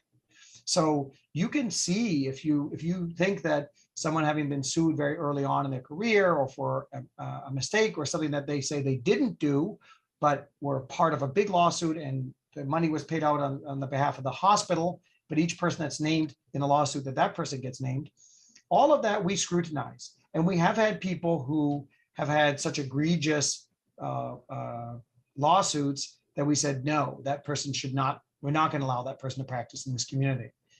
But it's all of those decisions are made on a case-by-case basis with multiple physicians looking at these records and discussing them. If you look at the minutes of the Guam Board of Medical Examiners, very frequently you will see after a very long and thorough discussion, then we decide either to not allow someone to practice or to practice. These decisions are never easy. I liken it in some ways to a parole board where you're trying to judge whether the behavior of somebody who may have made a mistake or had an error, whether that person is safe to bring back into the community. It's not an exact comparison, but you're trying to look to see people who have made mistakes who still don't have to be restricted from being in the community. For us, we look and see if someone made a mistake or might have made a mistake. Are they still good physicians? And if he or she is a good physician and the records would show that, then I guess we all kind of decide, is that somebody that we would take our family to? And if we felt that that would be a safe person to see, then we say, yes, that person can come. Do we get it right every time? Parole boards don't. And we can make mistakes, but we do our best. We go overboard in trying to investigate things and decide whether or not the person should be able to practice. Not an easy decision ever, right? Restricting somebody from practice restricts a healthcare provider being able to provide care to you, me, or our family on Guam. So you also have to balance that, right? If this is a good person, a good provider, you have to say, well, if we're going to say no, then we don't have that specialty on Guam.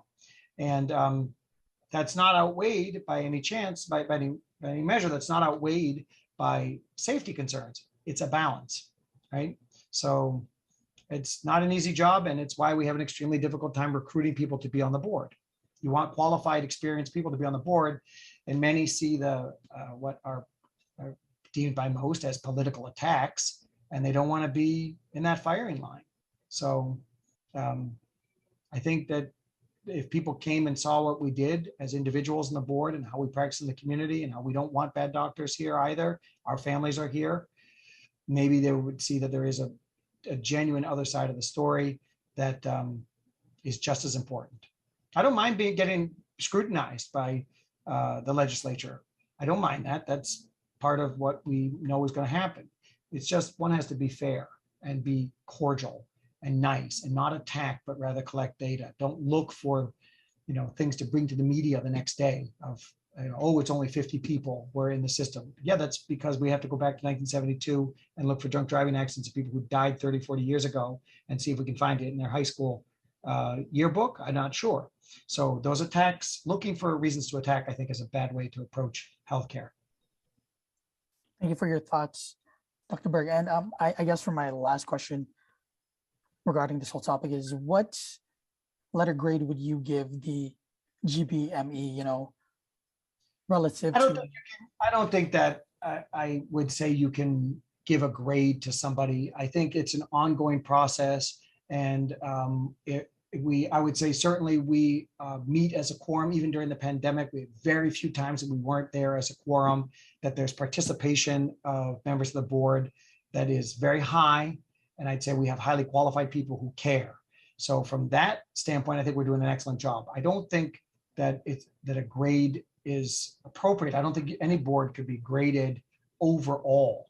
I think as long as you have hardworking people who are striving to always do better, we're definitely not doing perfect jobs. Nobody's getting, 100%. If you want to go percentage wise, nobody's getting 100%, but we'll constantly strive. How about I can tell you, we're constantly striving to get an A+, right?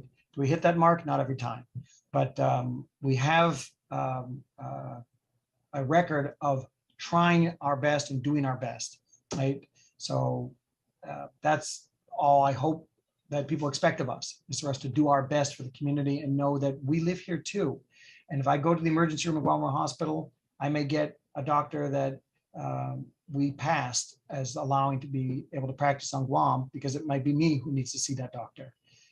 That's real. That's very different than, say, if you lived in Los Angeles, where the odds of that happening are low.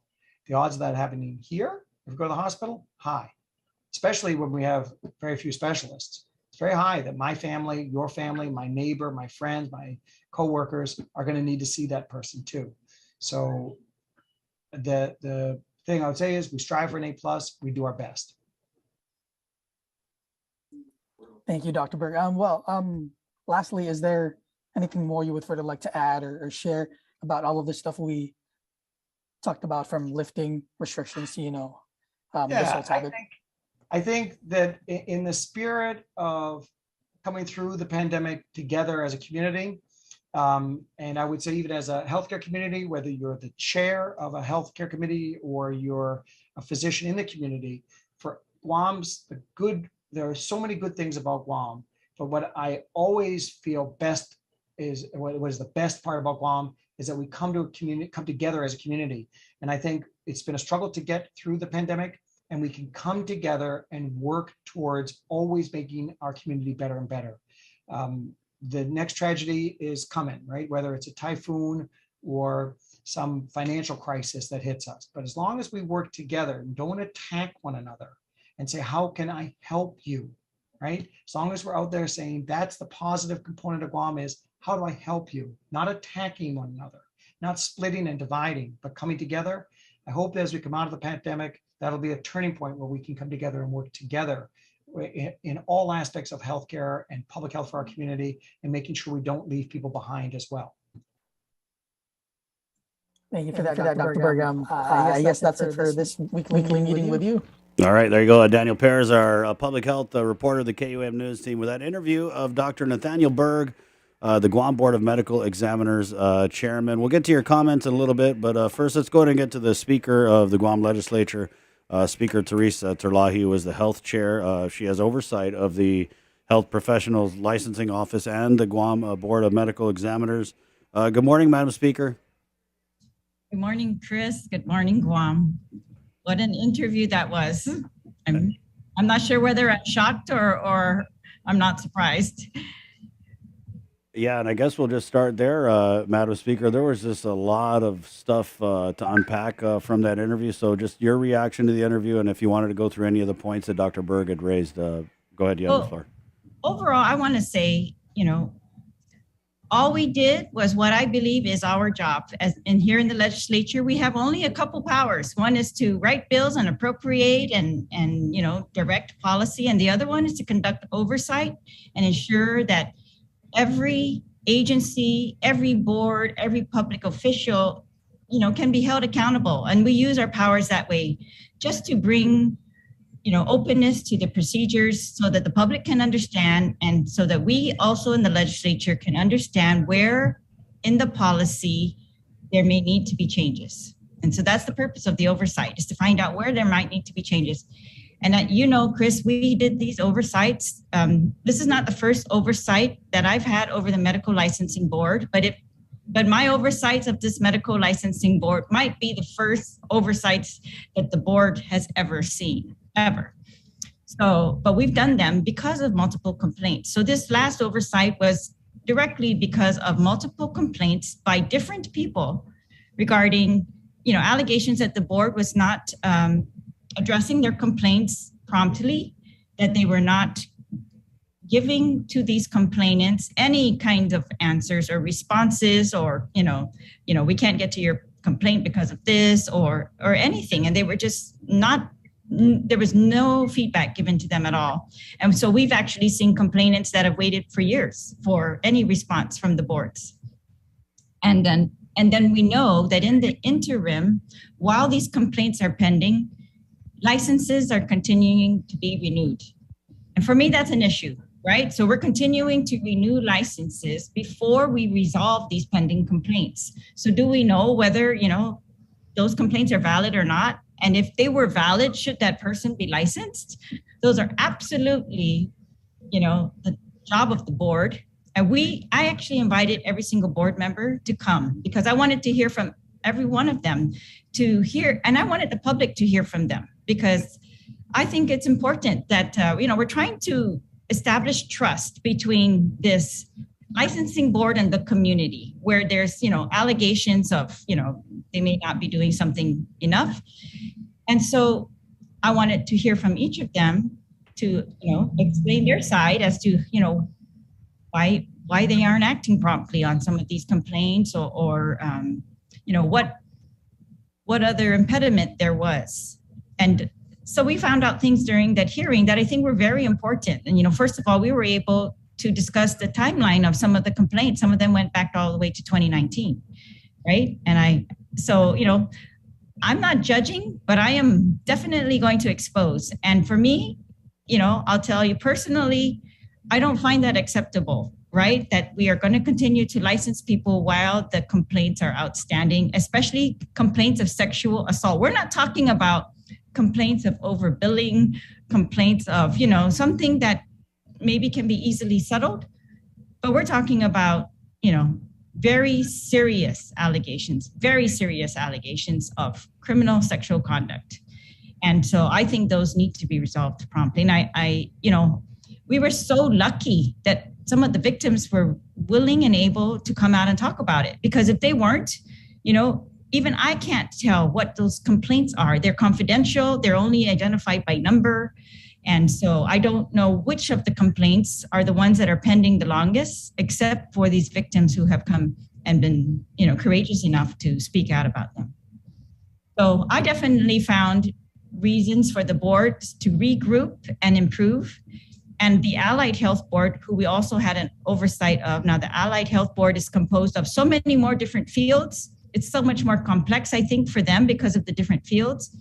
But they are very actively responding with, new rules to determine how are they going to review the licenses of people who have allegations and other, not just allegations, but actions, adverse actions against them in other jurisdictions, how they are going to review those and what would be the criteria to allow them to be licensed here? What would be the conditions, right?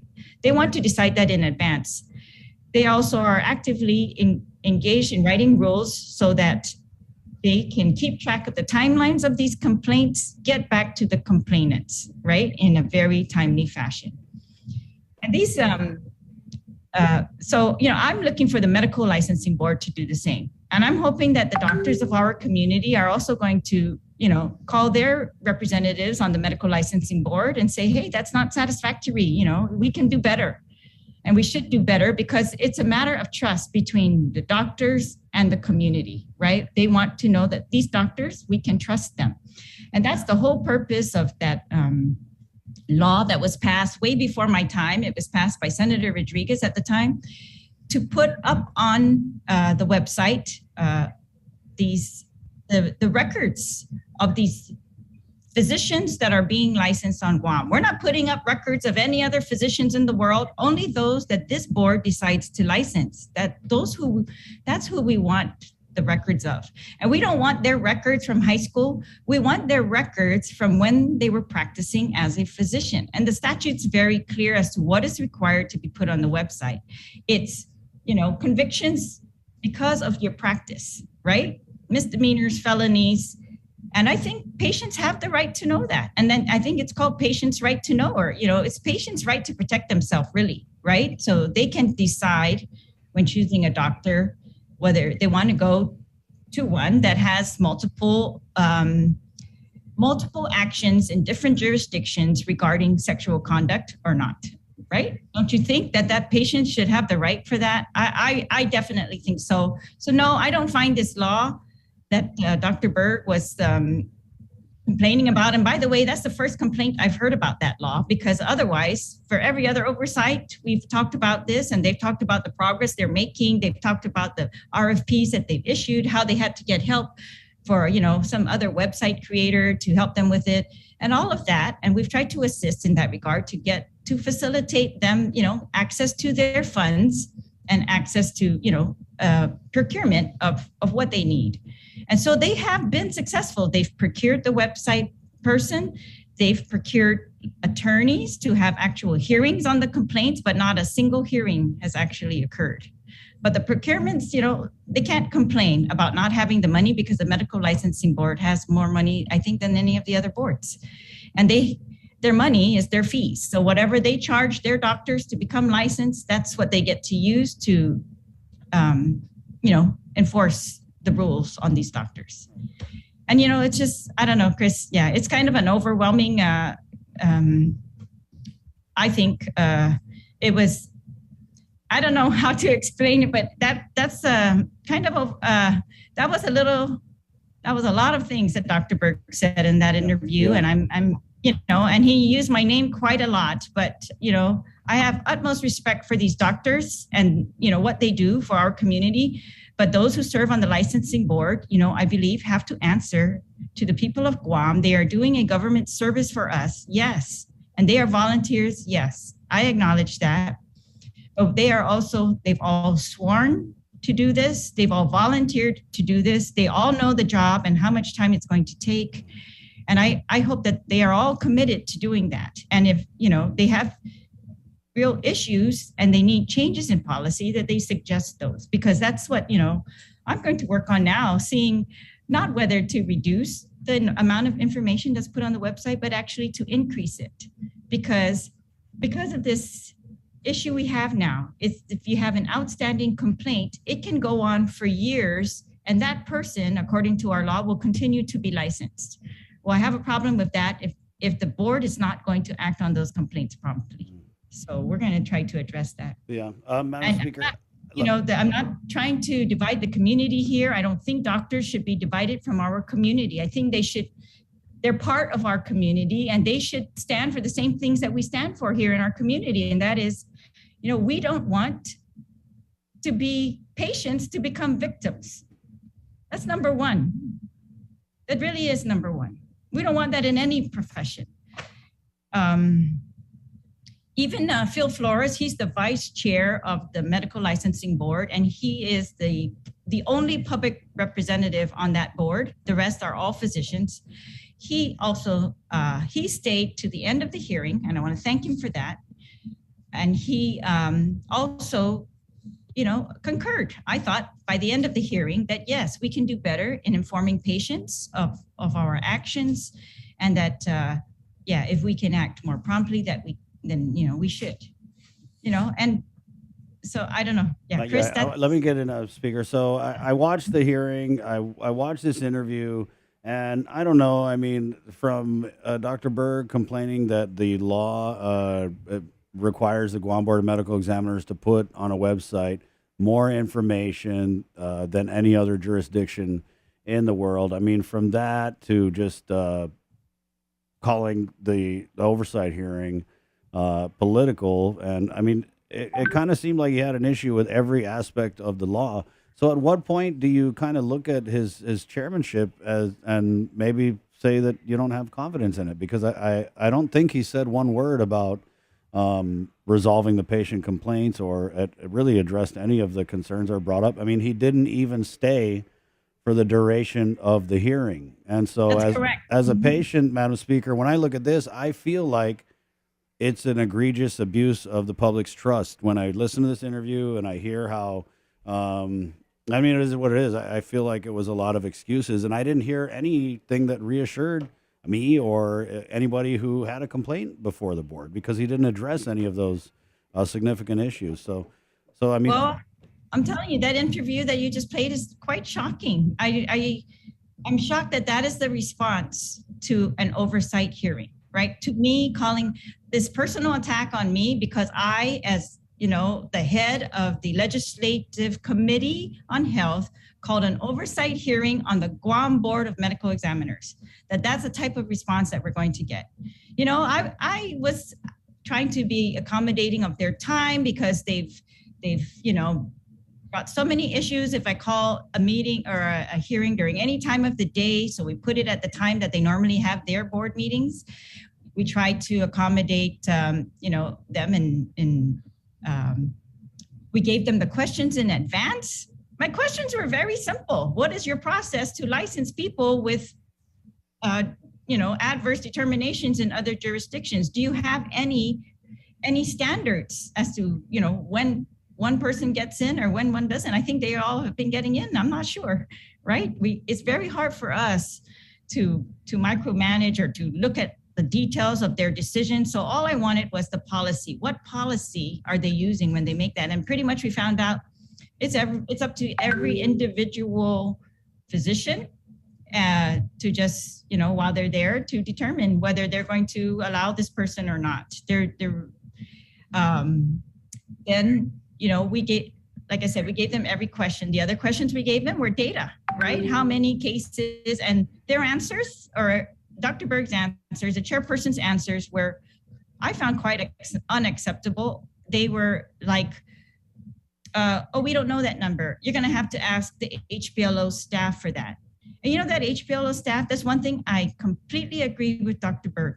They are hardworking individuals, and they are dealing with multiple boards, at least 11 boards, different health licensing boards, with all these complex personalities and, complex fields, but they are dealing with them. And I think they are doing their best, and they are trying to make order out of what in the past years has been, not order. This is the first time, I think, because of these oversights that I've been having, that we are actually, getting these boards to adjust the way they do things, to actually, hear the complaints during their meetings and give determinations as soon as possible.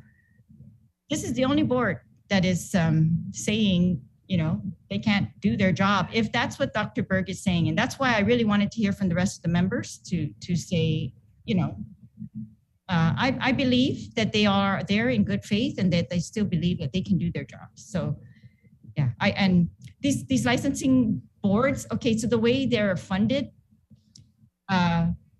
we appropriate every year to public health, of course, and we allow public health to use its budget however it needs within its department. But we also specifically appropriate for the HPLO, the Health Professional Licensing Offices. And that money that we're appropriating to them is pretty much the fees that all these different boards have brought in and they're allocated among each board by what they bring in. So like I said, the doctor's board has the most money. They've not exhausted their funds. They still have funds available to them for whatever purpose they might find necessary. So I don't believe funding's an issue. Staffing may be an issue because if they are, when the boards are liable for things pursuant to the law, I don't find it acceptable that they say, oh, that's not my job. That's some other administrative staff's job. It's the board that is making the decision. It's the board that should be answerable to the people. And the staff, yes, they should do what the board needs to be done, but it's the boards that really need to answer. And that's all I am trying to do in my capacity. I feel like that's my job, right? I'm not going to sit around while complaints come into my office about, a board or, an agency not doing what it's supposed to do. And so I wanted to get to the bottom of that. And that's really the purpose. It's just to get to the bottom of it and how can we help? How can we fix it? And let them hear as well from these victims, because obviously the victims have never had an opportunity to go before these boards. So I wasn't sure if it was just the boards are not aware of how urgent this is for people in these actual situations, right? That these things get resolved.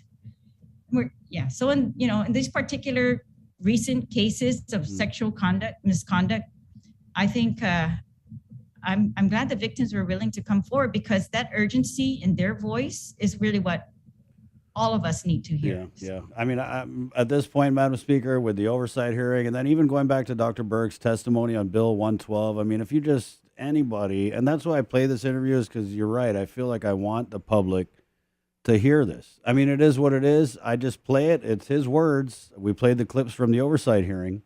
His words, but just going back to even his testimony in Bill 112, I mean, the takeaway I got, and you guys heard the interview yourselves, the takeaway I got was that there doesn't really seem, Dr. Berg doesn't really seem to be passionate about holding his colleagues accountable.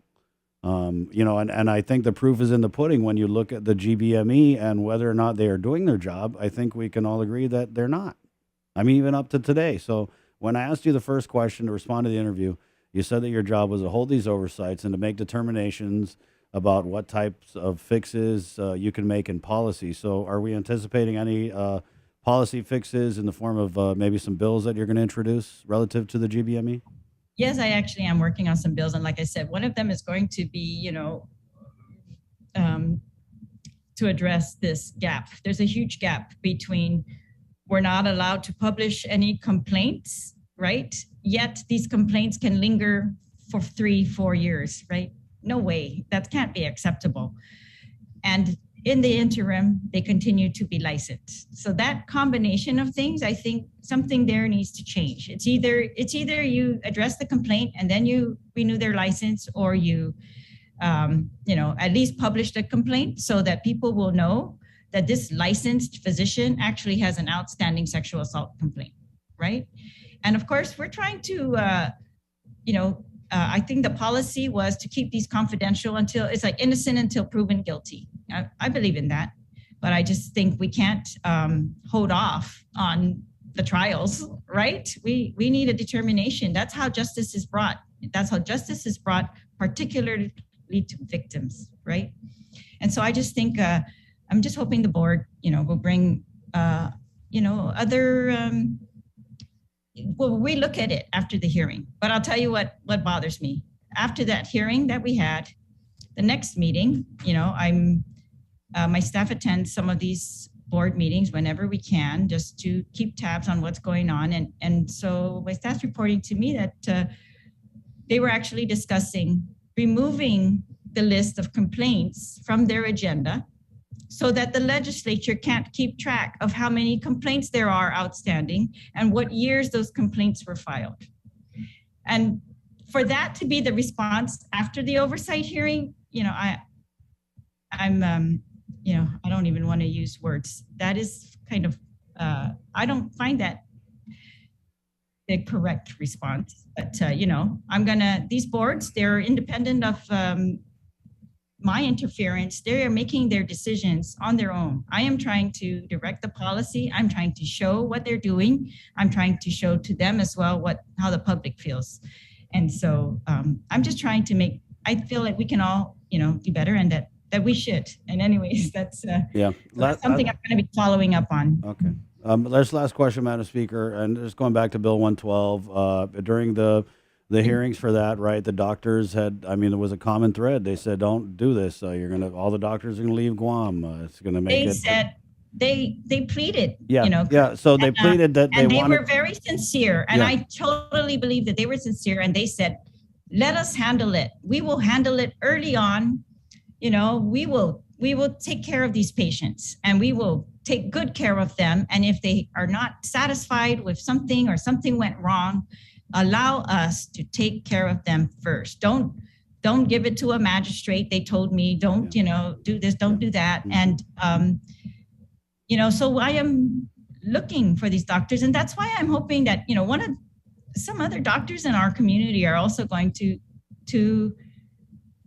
use their voices in this situation, because I know, Yeah, but no, the point I wanted to make, Madam Speaker, was these doctors, they pleaded, you're right. They seem very sincere. Let us govern ourselves. Right. And so this GBME is supposed to be the doctors governing themselves. And clearly, I would just say it looks like a total failure.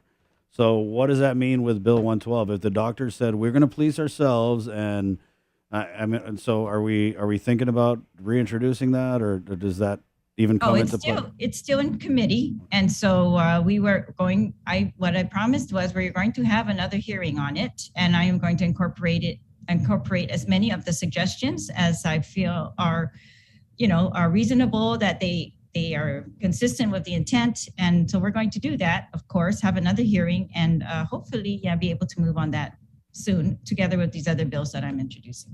Okay. Well, thank you, Madam Speaker. Thank you very much. Take care. There you go. Safe. Speaker Therese Terlahi. The interview, it's a link exclusive. You got it here with Dr. Nathaniel Berg. Let's get into some of the comments here, guys. Yeah, but I would just say that going back to that Bill 112, you guys remember just some of the orchestration that went into it with the doctors. And there was even one point where a doctor had stood up. There was a couple of them and said that they were going to do their best to make sure that the Speaker Terlahi and senators who supported this measure, they would campaign against them, basically. And so I would just say that if the doctors had come out of that hearing and said, let us take care of ourselves, and the GBME is the main way that these doctors can police themselves, because there's only one member of the public on there, and that's not happening, what does that then mean? I don't know, though, but if I was a good doctor, and there are so many good doctors on this island, and I heard this interview from Dr. Berg, and I watched that hearing about the GBME, I would be freaking right now. Because Dr. Berg, when you talk about the speaker saying that we need to restore trust, or even look at the amount of trust that the public has in the Guam Board of Medical Examiners, if you just look at the facts of everything, I would say that there's very little trust that the public has in the GBME.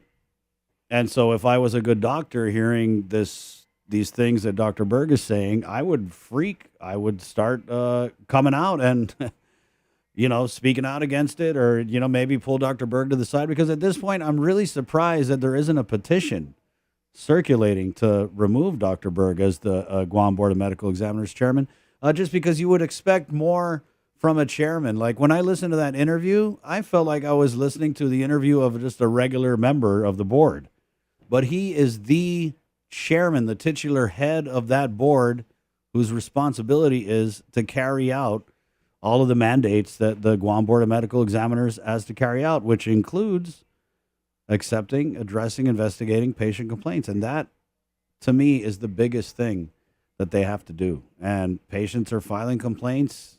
They're not getting the time of day. Their complaints are getting lost.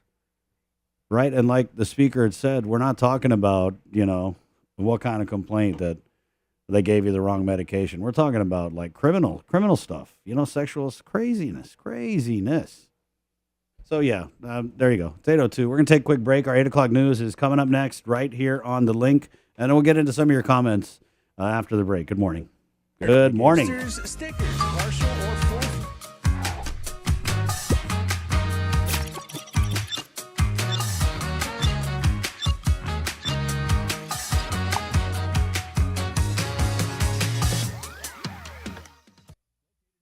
New Spicy Lovers Pizza from Pizza Hut. Hurts so good. With its spicy marinara and sliced red chilies. It's like a roundhouse kick to the taste buds. How's it looking? Don't be bashful with the fiery flakes now. I want it to be real spicy. I haven't started yet. Okay, I'm ready. The new Spicy Lovers Pizza. Get it while it's hot. You want respect? Red chilies get you respect. Knowing our pizza's the Hut. Mariana's Irrigation and Landscape Superstore. Stop on by and visit our showroom today. We offer everyday low prices on all major outdoor power equipment like bush cutters, chainsaw, power washer, generators, and more. Need service, repair, maintenance? Well, check out Guam's best superstore only at Mariana's Irrigation and Landscape, located in Barragata along Army Drive between Submarina and Besta Market. Call 735-7446 for more information. Now shipping to surrounding islands. Mariana's Irrigation and Landscape Superstore.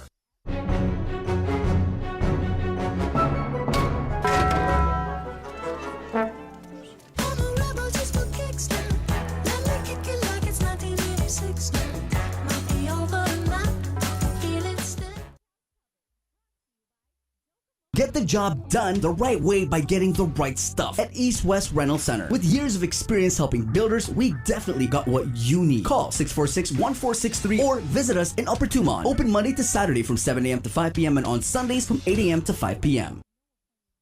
GU Self-Storage, conveniently located near the Harmon McDonald's. We offer affordable rates, online payments, and auto bill pay for your convenience. Plus gate access daily from 6 a.m. to 9 p.m. Call us today at 648-7867 for more information.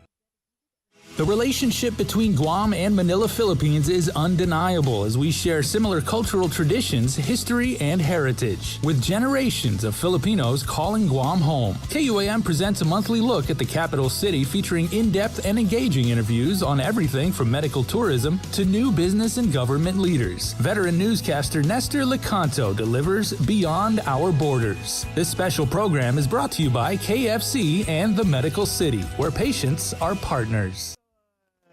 Some of the comments here, Chamorro Regis. On our Facebook Live feed, by the way, guys, we're KUAM FM, Agani, Guam, The Breeze. My name is Bolback. This is The Link, Calvo Enterprises, ITN, and Jack in the Box. Yes, we'll get into our comments after the news, actually, at 8:06, Thursday, March 3rd. Our 8 o'clock news is brought to you by Pacific Points. And joining the show now with the very latest from the KUAM News team, Sabrina Salas-Matanani. Good morning, Sabrina. Half a day. A public hearing will be held this morning on a bill to extend the implementation of the paper bag ban for retail and wholesale establishments from July 1st, 2022 to January 1st, 2023. The hearing is scheduled for 9 o'clock this morning. Bill 245 was introduced by Senator Sabina Perez. A scary situation at the Dededo Skate Park at around 12:45 Wednesday. Two men, ages 20 and 21, were assaulted by a group of men. KUAM reached out to Dededo Mayor Melissa Tavares, who says she was able to speak to one of the victims' mothers, who said the attackers seemed to be drunk. The mother also claimed it took the Guam Police Department over 20 minutes to arrive to the scene. The two men were transported to GRMC for their injuries. Their condition is unknown at this time. He allegedly told police that he has an anger issue but believes he can control it. On one occasion, 27-year-old Gino Titauto Maraluk is accused of threatening a woman known to him with a knife. The victim told police that she was doing laundry when Maraluk entered with a knife facing her direction. She then yelled at him, "What, you're going to stab me?" He fled the scene before officers arrived. He's also accused of damaging the bedroom door of another woman known to him and threatening to kill her. When a GPD officer interviewed Maraluk, he allegedly laughed and said, "I won't do that. Come on, Par." He was charged with terrorizing, family violence, criminal mischief, 8 counts of violation of a court order, and harassment. Through his legal counsel, Dennis Zermeno filed a response to a complaint filed in the district court in May of last year, alleging he sexually molested a student at Agata Johnson Middle School back in 1981. An individual identified as BB to protect his identity alleged Zermeno, while a counselor at the middle school molested him more than 100 times when he was a teenager. Zermeno not only denies all the allegations, he also denies that he was a counselor at the school at the time. A scheduling conference for the case will be held on March 10th. A lot more people will qualify for the newly reinstated Programan Salapi than the original program. Department of Administration Director Ed Burns says they're still working on the qualifications, though, which should be ready by mid-month. Nestor Lecanto reports. Director Burns says since they're using American Rescue Plan money, they're governed by U.S. Treasury rules. They're working off a formula similar to one used by Hawaii that's based on a percentage of average federal minimum wages. Because the income levels are much, much higher. And the original program, SLAP, if you remember, was actually directed at people that didn't have any other welfare support. This one disregards that and will just be paid out to everyone that's in that income category. In short, many more people will qualify. And it obviously will be a much wider program than the previous program, SLAPI, which paid out, was one payout. This is going to be 3 payouts, and I expect it'll affect probably around about somewhere between 60 and 75,000 people.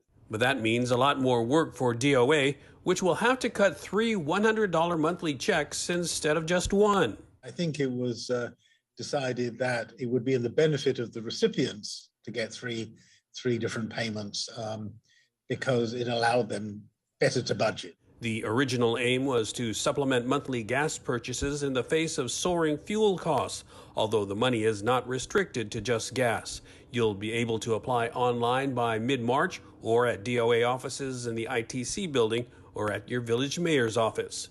For KOM News, I'm Nestor Lecanto. USS Abraham Lincoln is on a routine deployment and port visit to Guam. However, its arrival comes amid the Russian invasion of Ukraine and tensions rising in the Asia-Pacific region among the world's superpowers. Tomas Manglotnya reports on the role of the more than 5,000 crew members on board and the history-making captain at the helm.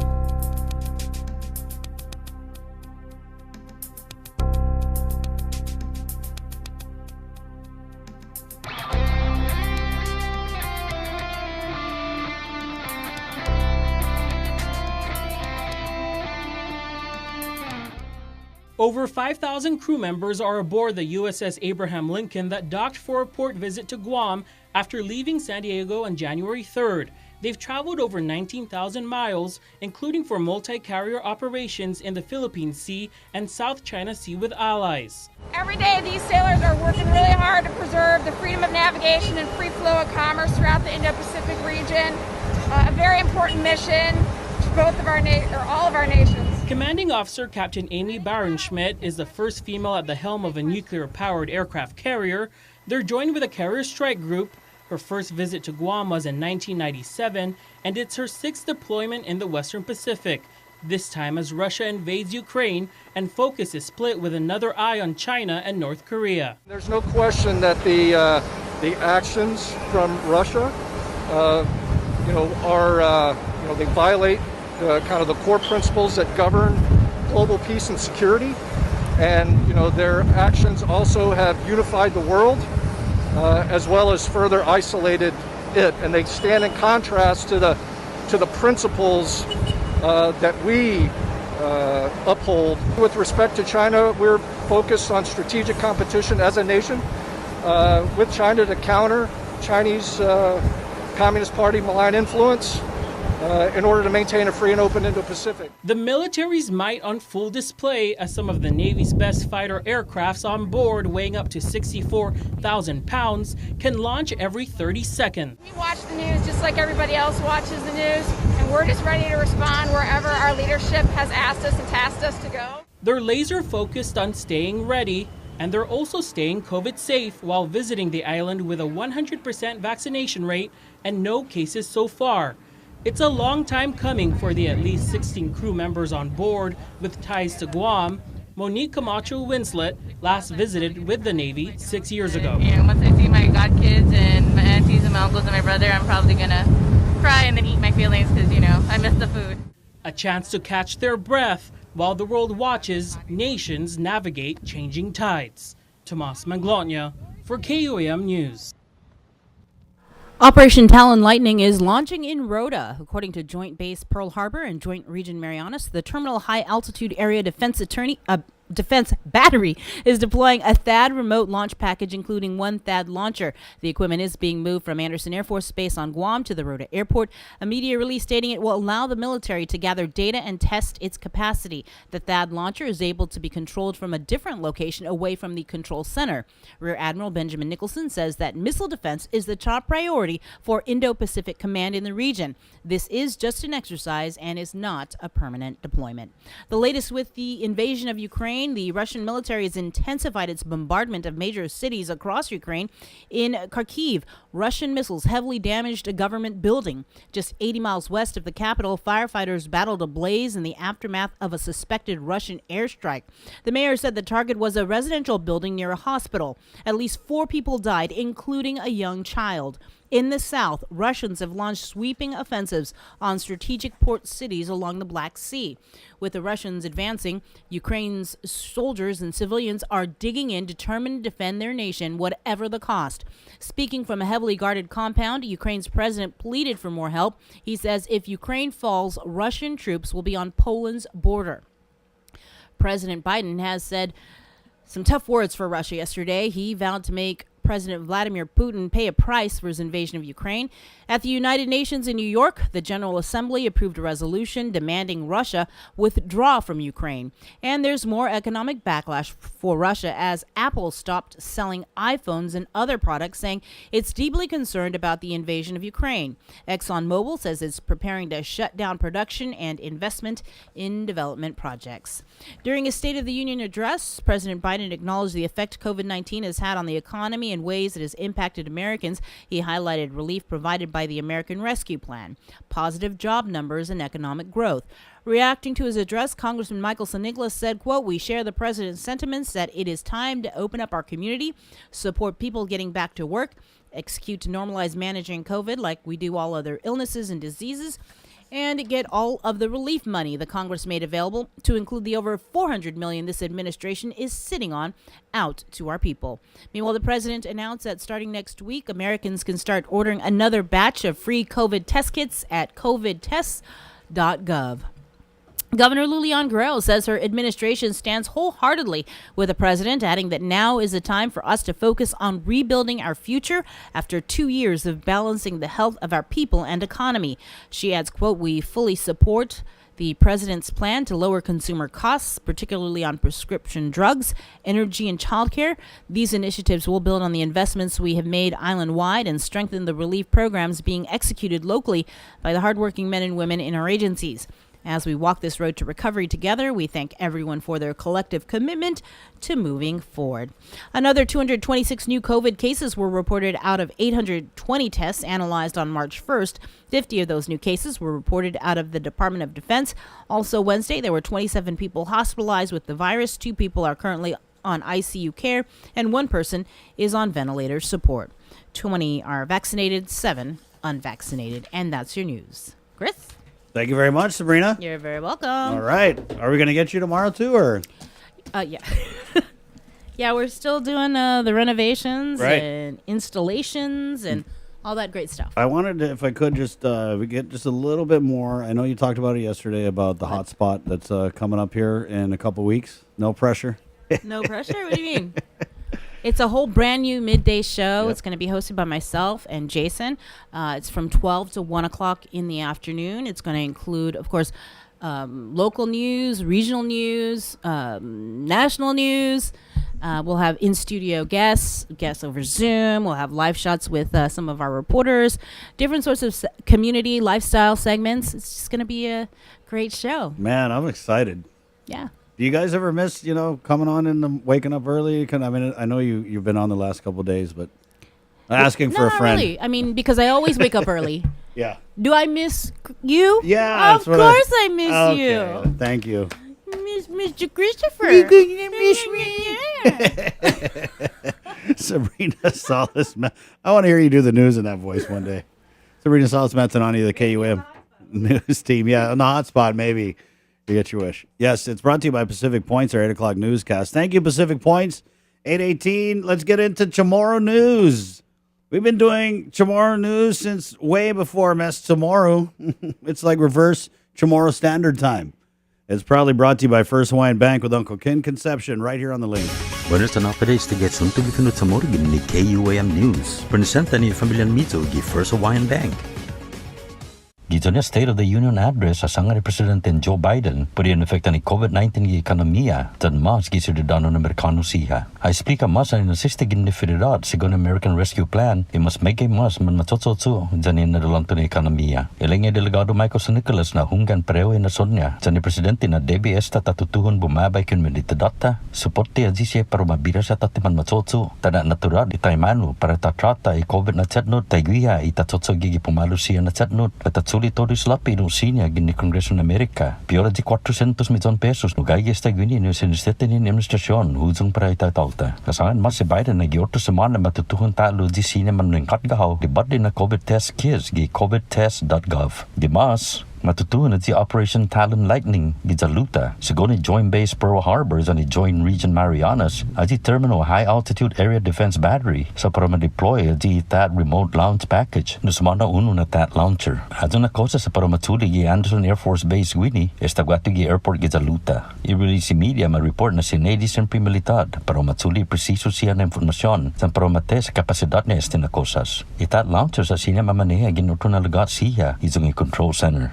Si Rear Admiral Benjamin Nicholson asangan na missile defense ay mas presiso na artikulo para Indo-Pacific Command gini mga ginabandantano. Mas artikulo gimiting niya kada mes gi Metropolis Mayor's Council of Guam sa mahungog din diskutin Bill 156 and Bill 252. Bill 156 sa sedi mahot siya dumitin mina hafatubot si mafananan public nuisance para broto san siya man na citation. Bill sa sedi mas mahot para manasuha madistrosa san mananay at broto ng kosas siya da siya man manay na disease and desist na odden. Ibeo sa explica por ejemplo hafatubot siya at broto pag nuisance tagi man yung ginbasula sa nagang nandandan pat buruka después sa las des gipupuengi ipinelon mega na basula siya ni siya maliin ni bisino zan man malulufan zan ni manggay business siya gilugan ni tutsamilong zan ni zoning. Bill 252 sa nasuha rekton kantidad na procurement para gaston mahot siya gi revolving recycling na salapi. Debi mahot siya na para mabota gi katan sinubote para este na bill lo tikabalis sa niya quorum. YouTube na sunto gi finot sa Chamorro gin ni KUAM News para pago na Webes manapara temporaryo ang sigidas at si parfan man import lalala na manok siya gining Colorado este katan na siya na estao sa pwede highly pathogenic avian influenza na pesti ni kahulitin at mi ang sigidas gi Estados Unidos. I-release ni Department of Agriculture sa pagsigurudad bento siga este manatmi sa natsalapon gwi temporary na ban sa makonsisigi tas kaya ribahagwi. Bento siga mas dumuro este na pesti. Sina man nesesita no mana para finaton manog gidin mas siya na lugar.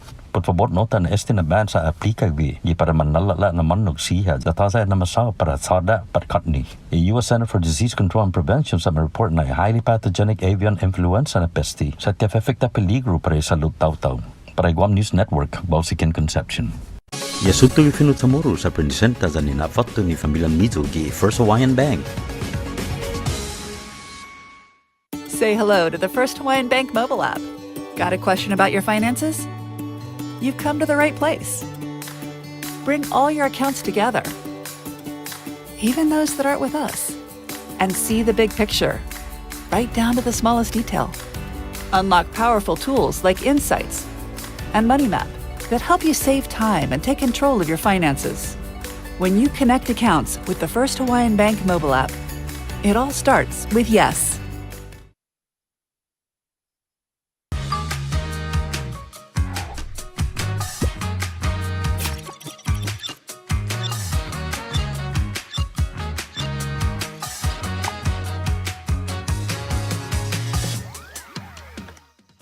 GU Self-Storage, conveniently located near the Harmon McDonald's. We offer affordable rates, online payments, and auto bill pay for your convenience. Plus gate access daily from 6 a.m. to 9 p.m. Call us today at 648-7867 for more information.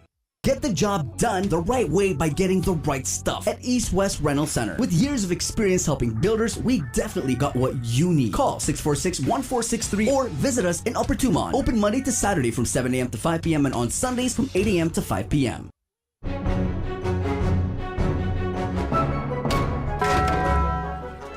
a rebel just for kicks. Let me kick it like it's 1980. Mariana's Irrigation and Landscape Superstore. Stop on by and visit our showroom today. We offer everyday low prices on all major outdoor power equipment like bush cutter, chainsaw, power washer, generators, and more. Need service, repair, maintenance? Well, check out Guam's best superstore only at Mariana's Irrigation and Landscape, located in Barragata along Army Drive between Submarina and Besta Market. Call 735-7446 for more information. Now shipping to surrounding islands. Mariana's Irrigation and Landscape Superstore. New Spicy Lovers Pizza from Pizza Hut. Hurts so good. With its spicy marinara and sliced red chilies. It's like a roundhouse kick to the taste buds. How's it looking? Don't be bashful with the fiery flakes now. I want it to be real spicy. I haven't started yet.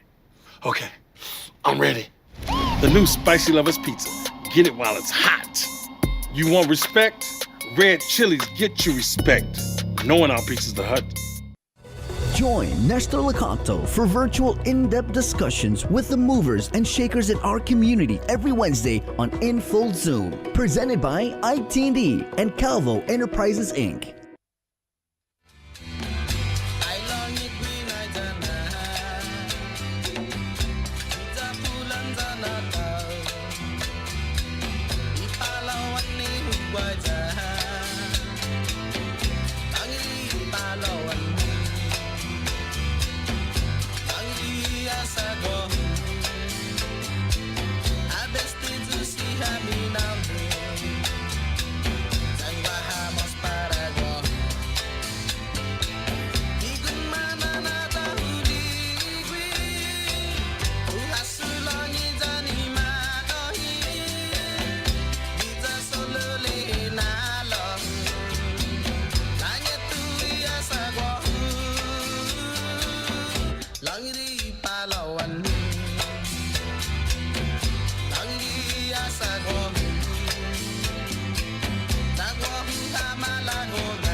Oh, man.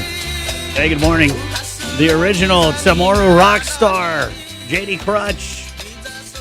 8:25, Thursday, March 3rd, 3322. Does that mean something? No, it doesn't. No, But I heard you were lonely, so I came up here. I didn't say I was lonely. I just asked if Bree missed coming on the show. Okay. Well, Yeah. I too, Chris, am here for you. Thanks, guys, for being. That's what it's all about. Asking me how my mental health is doing while you're at it. Maybe Don't ask him. It's 8:26, Thursday, March 3rd. Before we get to our NMI report with Tomas McGlutton, I kind of wanted to go over some of the comments. We did get some comments in here. Hold on a second, sir. Good morning. By the way, the show is brought to you by Calvo Enterprises, IT&E, and Jack in the Box.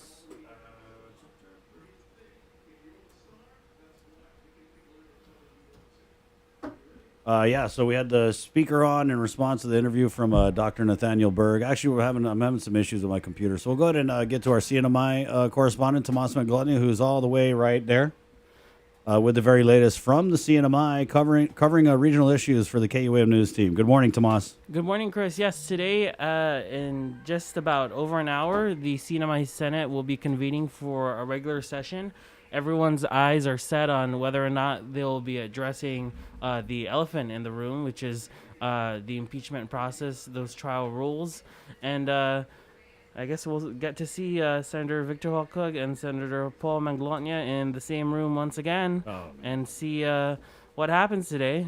It's a regular session. It's unclear if they're going to address the impeachment rules. You can't imagine that they won't. And so that's what people are looking forward to in the NMI this morning. Wow. So do you think, Tomas, if you don't mind me asking, do you think that the Republicans in the Senate, do you think there was a big powwow where maybe somebody's ears got tea-licked, or they were like, hey, when we come back and we present ourselves to the public, it's got to be a total 180 from what we showed the people of the CNMI a couple days ago? I think that's going to be the case. The Senate President definitely apologized after the incident, after the altercation, and we're going to see today what work they get done because they didn't get past public comments the first time around. And so we'll be sharing the live stream link on our social media pages and see what the Senate gets to today in the Sinamai. All right. Yes, and also someone who's weighing in is not just the senators, but also House lawmakers, specifically the Speaker of the House, Edmund Villagomez, in the Sinamai. We got a chance to get his take on everything that has transpired. And Chris, it's also interesting because if he's first in line to be the House prosecutor in the impeachment trial. Oh, wow. And so we asked him head on if he's going to be the prosecutor in Governor Torres' trial. And here's that interview to find out what he said. Sure. All right, Speaker, thanks for your time. I guess we'll go ahead and start with your response to yesterday's chaos in the Senate. What's your comment on what transpired yesterday? Well, my comment is there are a lot of things, as the Speaker of the House usually when someone wants to speak, right, they need to raise their hand and they need to be recognized. So just a lot of things. Senator Paul, I guess, wanted to be heard right away, and they were under public comment. So I think he felt that if that's the only way he could be heard, I guess he wanted to take off his hat as a senator and put on his hat as a citizen and give public comments. But I also think he maybe would have had the opportunity to be heard had the agenda moved on. Public comments is usually reserved for people from the public coming in to share their thoughts, share their comments, share their suggestions or recommendations for whatever is on the agenda. What triggered Senator Victor Hawkcook is beyond me, but it also seemed like the Senate President was kind of taming the situation before the thing with Senator Hawkcook.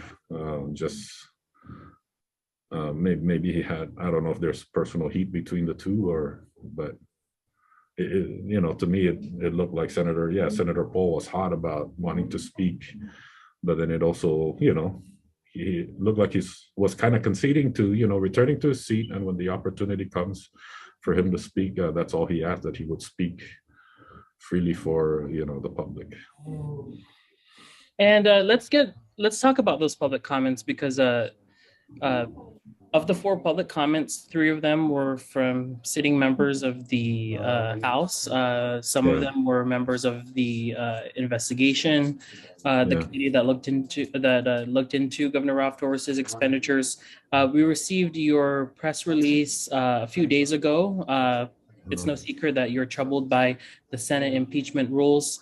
I wanted to just ask you for your response to those who say the House should keep their hands off the Senate's process, given that the Senate wasn't showing up to the House, giving public comments about the way the House was conducting their business. So can you just respond to that about the checks and balances aspect of this and whether or not you think the House is overreaching?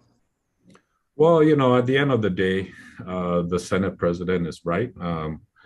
They are the authority to they have the authority to draft or put together their rules for the the governor's trial in the Senate. I just felt that that I should I should say something regarding just my opinion on the rules, and that's all it is really. Just asking for a little fairness or and whatnot. It just seems like they're tying my hands. At the very least, loosen up my hands a little bit. To at least have I guess more of a fair process. But at the end of the day, it's the Senate's call on how to carry out the process on their end. And they're right. They never did interfere During the JGO, they did not interfere during our session, and they did not interfere during the special committee meetings, and they didn't really give much of a opinion in terms of the process. But then each house has a different process. In their rules, they state that I started an inquiry on impeachment, which I did not. The process here in the House is any communication that comes through the Speaker's office, I refer it to the proper committee, and yes, they did ask to refer the communications referring to the investigation from the last term to be referred to JGO for them to look into, which I did grant. But we don't know where that process could have gone. The governor could have been cleared, or the governor could have been found on the wrong side. But it was the end result was not so much referring that communication was not about like look into it so we can impeach the guy. No. And then they talk about like I created the impeachment committee. Of course I did.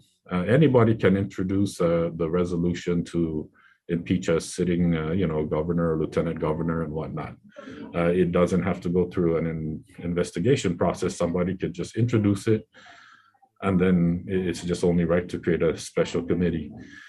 So it's just a different process on both houses, right? The Senate is more of like a trial, and it's like I said, I'm just out there, just giving my short opinion on the rules, and just asking for a little more breathing room, a little more fairness, I guess. But I'm not arguing the fact that at the end of the day, it's the Senate's call on how they're going to carry out the process on their end. And of course, the Senate did not take action yesterday after the outbursts. But if the Senate rules do pass as is, will you be accepting or denying your role as the House impeachment prosecutor? Well, that's again, that's something I'm going to have to, really sit down and really contemplate. We'll see how long of a deadline do I have to respond to participate in the process or not. We got to take into account that we have members of the JGO committee that really did the work on this, and I just really got to sit down and meet and with our with the leadership and the of course our staff at the LB to come up with a decision. Because if I'm not mistaken, the rules starts off with me, and if I can't do it, then it's the vice speaker who was chairing the committee on the special committee on impeachment, and then if he can't do it, then the Senate president gets to pick who in the House will be the sole prosecutor. So I would like to table my comment for now regarding my participation in the process should the rules be adopted as is. All right, Speaker, that's all the questions I had. Did you want to add anything just about this process now that it's in the hands of the Senate and they might revisit it on their session this Thursday, I believe? No addition. Again, like I said, I was just out there putting it out to the public, my opinion on the rules that were supposed to be acted on yesterday, and that's it. Not so much trying to interfere with the Senate's process. So that's it, pretty much. And there you have it. CNMI Speaker Edmund Villagomez coming from the left corner with some of his with fellow lawmakers calling for more loose rules when it comes to the impeachment trial. So we're going to see. As he said, everything's still on the table. He did not deny that he's not considering being the sole House prosecutor, which would be interesting because he wasn't really as involved in the, investigative inquiries. He signed off on them, which I mean, outside looking in, the faces that I really remember is Representative Bauta, Representative Sablon, and then Representative B.J. Attal, Yeah. who initially formed the committee in the previous legislature. So he definitely did seem a little more moderate in terms of how he even had the discussion on the issue. Right. I mean, could you imagine if senators went to the House committee to give public comments? Yeah. Because that would be the case if it were reversed. Yeah, and that's the point I brought up yesterday was maybe there might have been some frustration on the part of the independent senator from Luta, Senator Paul Manglotnya. Paul Lakishau Manglotnya. But he's aligned with the Democrats. He caucuses with them. No, that's so what I'm does saying. Senator DeLeon Guerrero. Maybe there was some frustration that, it's public comment? Well, let me be a public now since there's no public here. Right. So that's what I was kind of wondering was were they disappointed maybe that there wasn't a showing of kind of like regular non-political people or even unelected speaking people? with some sources in the past few days in the aftermath of the near Senate brawl, near fist fight really, they're telling me that the amendments could have been discussed and made through the process, but tempers flared and people's eyes were blurred with passion. So that's what we got. And so today there are again public comments, and we'll see what public comments. Yeah, what are the public comments you're getting just about the whole near Senate fist fight? Right, and so what some people tell me is, number one, some people are applauding Senator Paul Manglotnya's show of support for a more open public process. Others saying they can do without the theatrics, and that this is the process which the rules will go through, and they would rather not see people. The comments I got just from like my NMI friends, and I don't know where they are, like if they're Team Ralph or whatever, or not Team Ralph, but embarrassing. That was the word that I kept getting. Right. So there. This is definitely going to be a day in history that people are not going to forget, and continue to see how the Senate conducts itself in the view of the public. But why don't you shift gears, Chris, because while there's a fight in the Senate, there's also still a fight for COVID-19. We do have the latest outside of the CNMI. Wanted to provide the latest data. The CNMI has reported 6 individuals hospitalized due to COVID-19, 1 unvaccinated, 4 vaccinated, and 1 partially vaccinated. 1 patient is on a ventilator. The island also reporting 132 new COVID cases, bringing the CNMI total to 9,856. Of those cases, 14 on Tinian, 10 on Rhoda.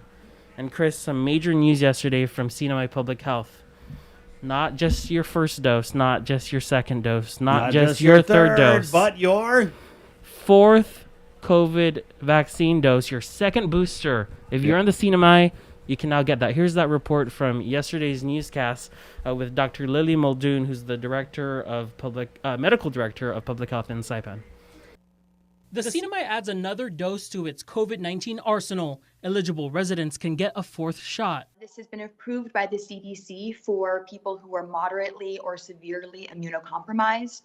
This includes people who are on cancer treatment, are organ transplant recipients, are HIV, or are on immunosuppressive drugs. It comes as nearly 30% of tests conducted come up as positive. Saipan, Tinian, and Rhoda combined reporting triple-digit daily cases and single-digit hospitalizations. But health officials say those rates are starting to drop. They see the region mimicking trends across the country. She says they have hundreds of Pfizer and Moderna shots in stock. So their 4th dose can happen 3 months after the 3rd dose, and it should be one of the mRNA vaccines. Those wanting the 4th jab should discuss it with their provider. She says sooner is better, and it could be the case that anyone can get the 4th dose soon too. Similar to the way the booster was rolled out, that they first saved it for the highest risk individuals, and then quickly over time, other people were eligible. Tomas Manglotnya for KOAM News. So again, that story is posted to across all of our platforms, and if you're in the CNMI and fall under the current eligible category of being immune compromised, and you're 3 months away from your first booster, Chris, you can get your 4th shot. And we asked her as we wrapped that story whether or not she thinks this is going to be something that most people can get later on in life if they want, if they're not immune compromised. And she told us, yes, it is likely going to be treated like the first booster, where they gave it first to frontliners and those immune compromised, and then open it up to basically everyone else. Because I did ask her, I said, there are some people who might say, okay, I'm healthy, I've got my booster, but I want to be extra safe, so let me get my 4th booster. It would be my fourth extra shot rather, yeah. and second booster. Safe. So major news, and we asked them about the supply. They said they have hundreds in stock. They don't see it as an issue.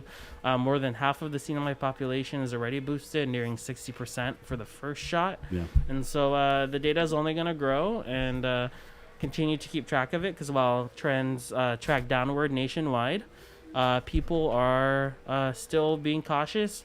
As it was said yesterday in the State of the Union, there's going to probably be another variant that will hopefully not catch us by surprise, but that we'll be ready for.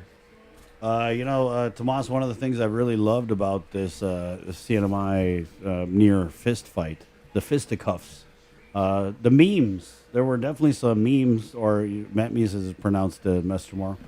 This one, I don't know if you saw this one. Joe, can you pop that one up here? Oh, gosh, you have it. This one was, wow. Oh, boy. Meme level 3,000 here.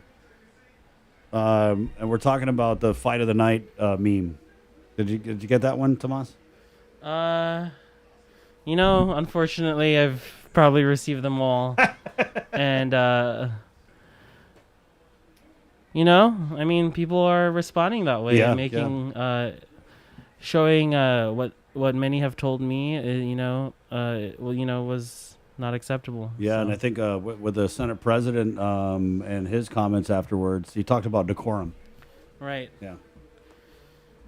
And so that's, there you go. The memes, you guys mess up, the meme police are ready to call you out there. Wow, so that's what Senator Lakis looks like without his shirt. Okay. Thank you, Tomas. Appreciate it.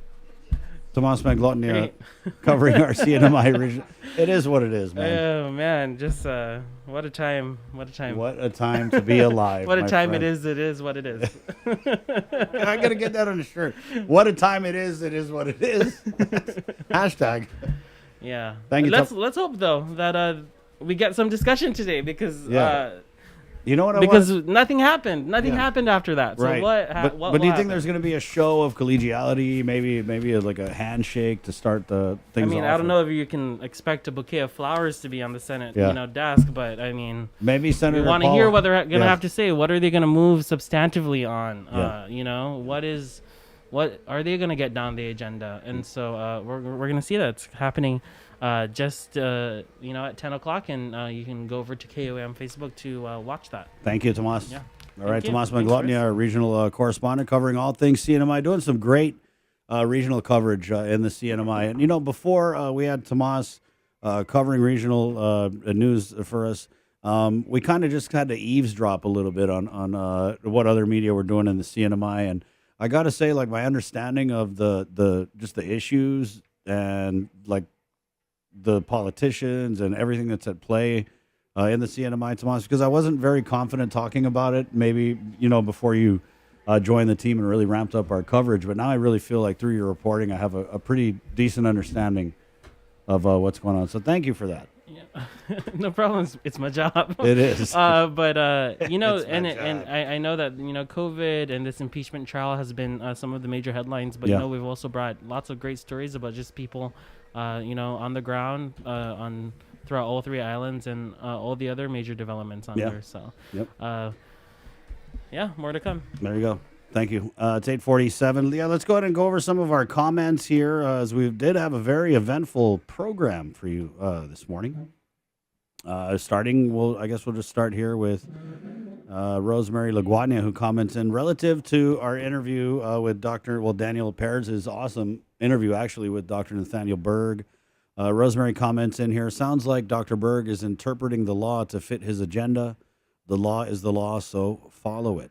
That was very interesting. As Dr. Berg, during that interview pointed out what he felt were the many flaws are in the GBME law. But I kind of agree with you too, Rosemary. The law is the law, so we'll see. Hopefully those amendments and measures that the speaker is going to introduce kind of streamline things and make the board more effective for the people.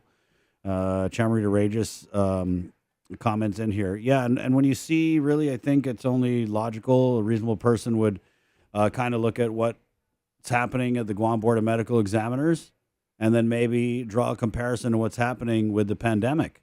Because as you guys well know, Dr. Nathaniel Berg is the governor's main advisor for all things COVID. On that note, Chamorro Regis comments in, I wonder if Dr. Berg is also giving the right decisions on the pandemic. If he's targeting the legislature for not doing their job versus the decision on a professional level of his colleagues' actions.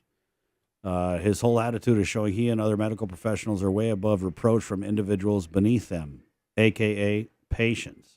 Tony Martinez comments, cut the GBME's funding in half until they're able to get it together. Too much funding not being used for what it's being allocated for. Seriously, doctor, or whatever you call yourself, Guam is the subject, not the world. So now Guam has to abide with the laws of the whole world. And this is kind of relative to what, and if you go back to the clips we played of the oversight hearing, Dr. Berg had really, and I don't know if it was because of a lack of data locally, but he was really talking about national medical, like the GBME counterpart nationally, and saying like, oh, nationally they don't do this, so I don't know why we have to do it. And these are stats nationally. And again, you obviously know we're here on Guam, and so the comment continues. I guess with this law, we don't need our legislatures and follow. In 2018, oh, here we go. In 2018, I was kept at GMH for 20 days until one day the doctor informed me that he's not able to do anything with my issue. So I requested to be mailed back to California. My insurance immediately honored my request. Upon arriving in LA, I was driven straight to Good Samaritan Hospital and questioned from the surgeon, why do they keep you this long? And couldn't do a surgery. You would have succumbed if they kept you at your hospital any more time. No wonder we go into GMH with smiles and leave wrapped in a white sheet. Ouch. But I mean, again, that is, and I don't think it necessarily speaks to the quality of just the doctors, because again, you know, I think we got good doctors on Guam. But I'll just say I know of, and you hear about that a lot, where people go to the States to get a second opinion, and that second opinion is, holy, what kind of doctor were you seeing over there in Guam? Because, wow. And it goes both ways. Sometimes locally, they don't find the things that they might be looking for, and then they go to the States, and it's like, oh, my God. This happened with my party. He thought he was doing much better, and even my mom's sister. The diagnosis they got here on Guam was much better than the one they ended up getting in the States. All right, and so my mom's sister, we thought she had way more time than she actually did. And so she got her diagnosis here, went over to stay in Minnesota, got another diagnosis there, and it was stage 4, and we just lost her so fast. It was the hardest thing in the world. But then I hear other things where I talked to a friend of mine. He was about to get his leg amputated, right, because of diabetes. I said, hold on a second. Went to go visit family in the States, saw a doctor out there. The doctor out there was like, no, what? They were going to cut off your leg? Crazy. All you got to do is this, and this, and boom. I mean, your diabetes is reversible. And so you kind of see it both ways there. David Pauline Garrettson comments, and I will rather listen to Dr. Lombard. Tony Augustine comments, if leaving this island was cheap, they wouldn't have patients at all. All right. Thank you very much for you guys' comments here. Appreciate it. Again, Facebook Live, man, so awesome for you guys to come out and show support every morning. I appreciate it. It's 8:52. Again, we're brought to you by Cabo Enterprises, ITD, and Jack in the Box. Sir, we got to take a break. I've exceeded my words per minute. And we're going to take a break. We're going to come back. We're going to do Cover Me, guys. It's Thursday, 333-3322. Right here on the link. My name is Bobak. Good morning. Hey, Jack. Is it true, Jack?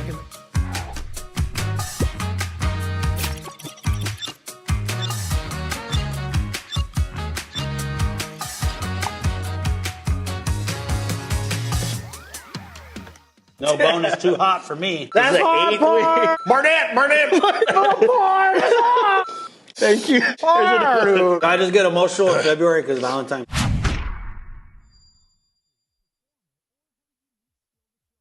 Watch Mariana's artists, activists, and visionaries and their quest to protect, preserve, and promote our Chamorro culture on the Culture Club, a weekly feature on KYM News digital platform and the KYM News Weekend Edition. Brought to you by Hanam, the freshest bottled water made in Guam. Catch Sports Link on the Link every Friday for the latest sports news, game schedules, athlete profiles, and more. Sports Link airs every Friday on Breeze 93.9 FM and streaming online across our multimedia platforms. Sports Link is brought to you by Mariana's Irrigation and Landscape and Taco Bell. Live Mas. It's Feed Me Fridays on the Link. Good eats, good company, and beyond good chow with Team KYM checking out Guam's most tantalizing, tempting menu items. Every Friday on the Link, listen on Breeze 93.9 FM or stream online. Brought to you by Devondale, real milk from free grazing cows. See what's on TV tonight with schedules, network news and notes, local promotions and giveaways on KYM Communications social media pages. Like and follow us on Facebook or Instagram now for all the latest and never miss out. Let us know what's up on our KOM News WhatsApp tip line at 671-727-0094. Share information about what's happening in your town, on Guam or the Sinamai, and what you want us to know. Reach us on WhatsApp at 671-727-0094.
You know what I thought was crazy, guys?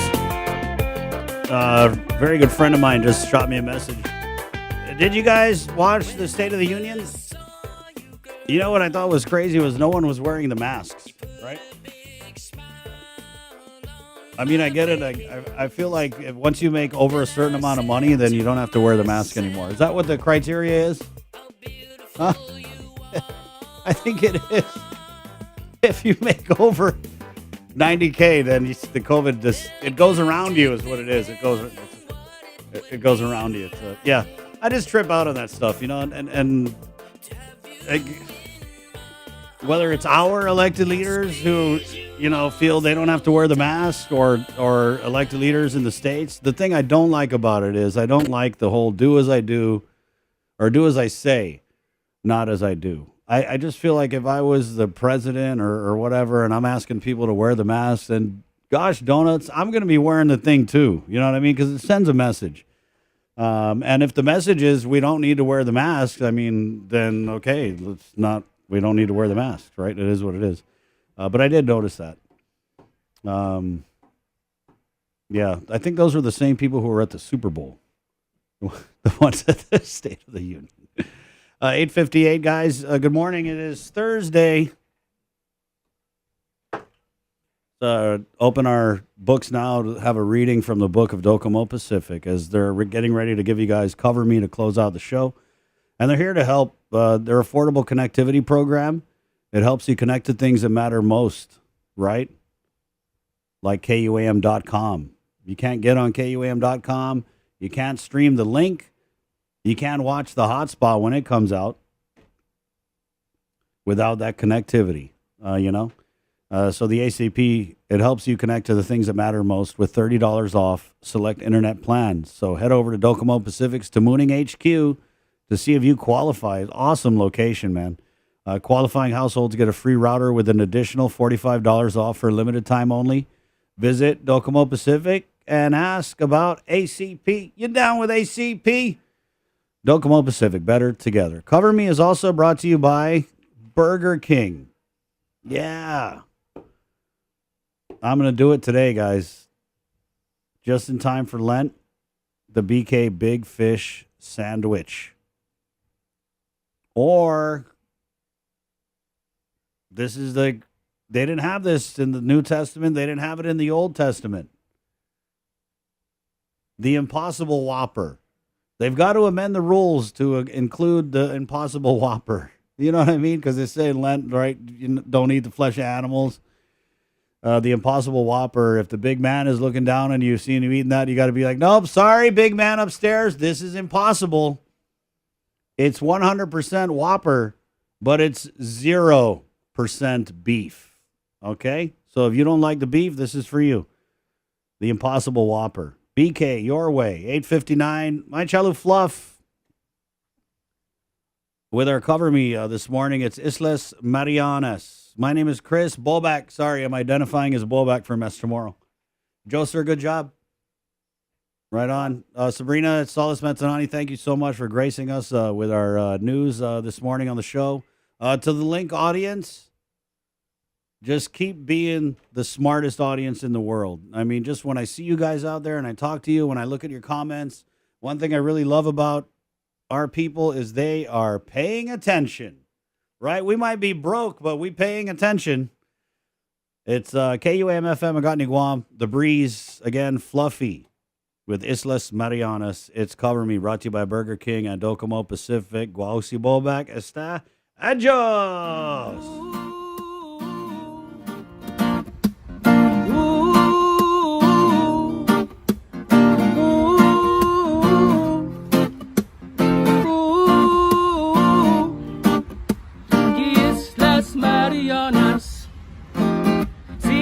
Ilek muna gaigihaw San lagu parochu na tonu No gaigi corazon nunay Islas Marianas Itani man Chamorro Manonawit para ilansu Manonum suni zandogu Pues makelagyan ni binodu Panugi man Chamorro Zata fan man manirosu Toda ocho na tonu Mas bonito que Islas Marianas Off a day Off a day Kinindi manilug Islas Islas Marianas Off a day Off a day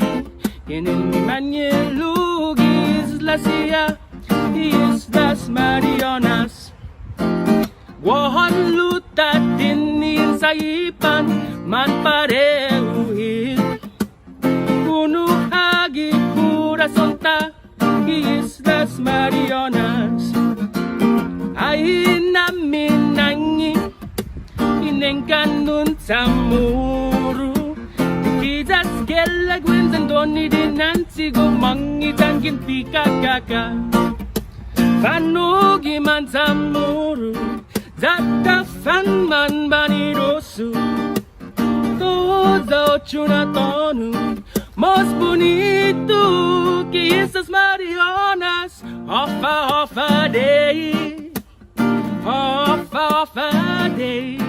Tienen mi mañana Islas Hijas y Islas Marianas.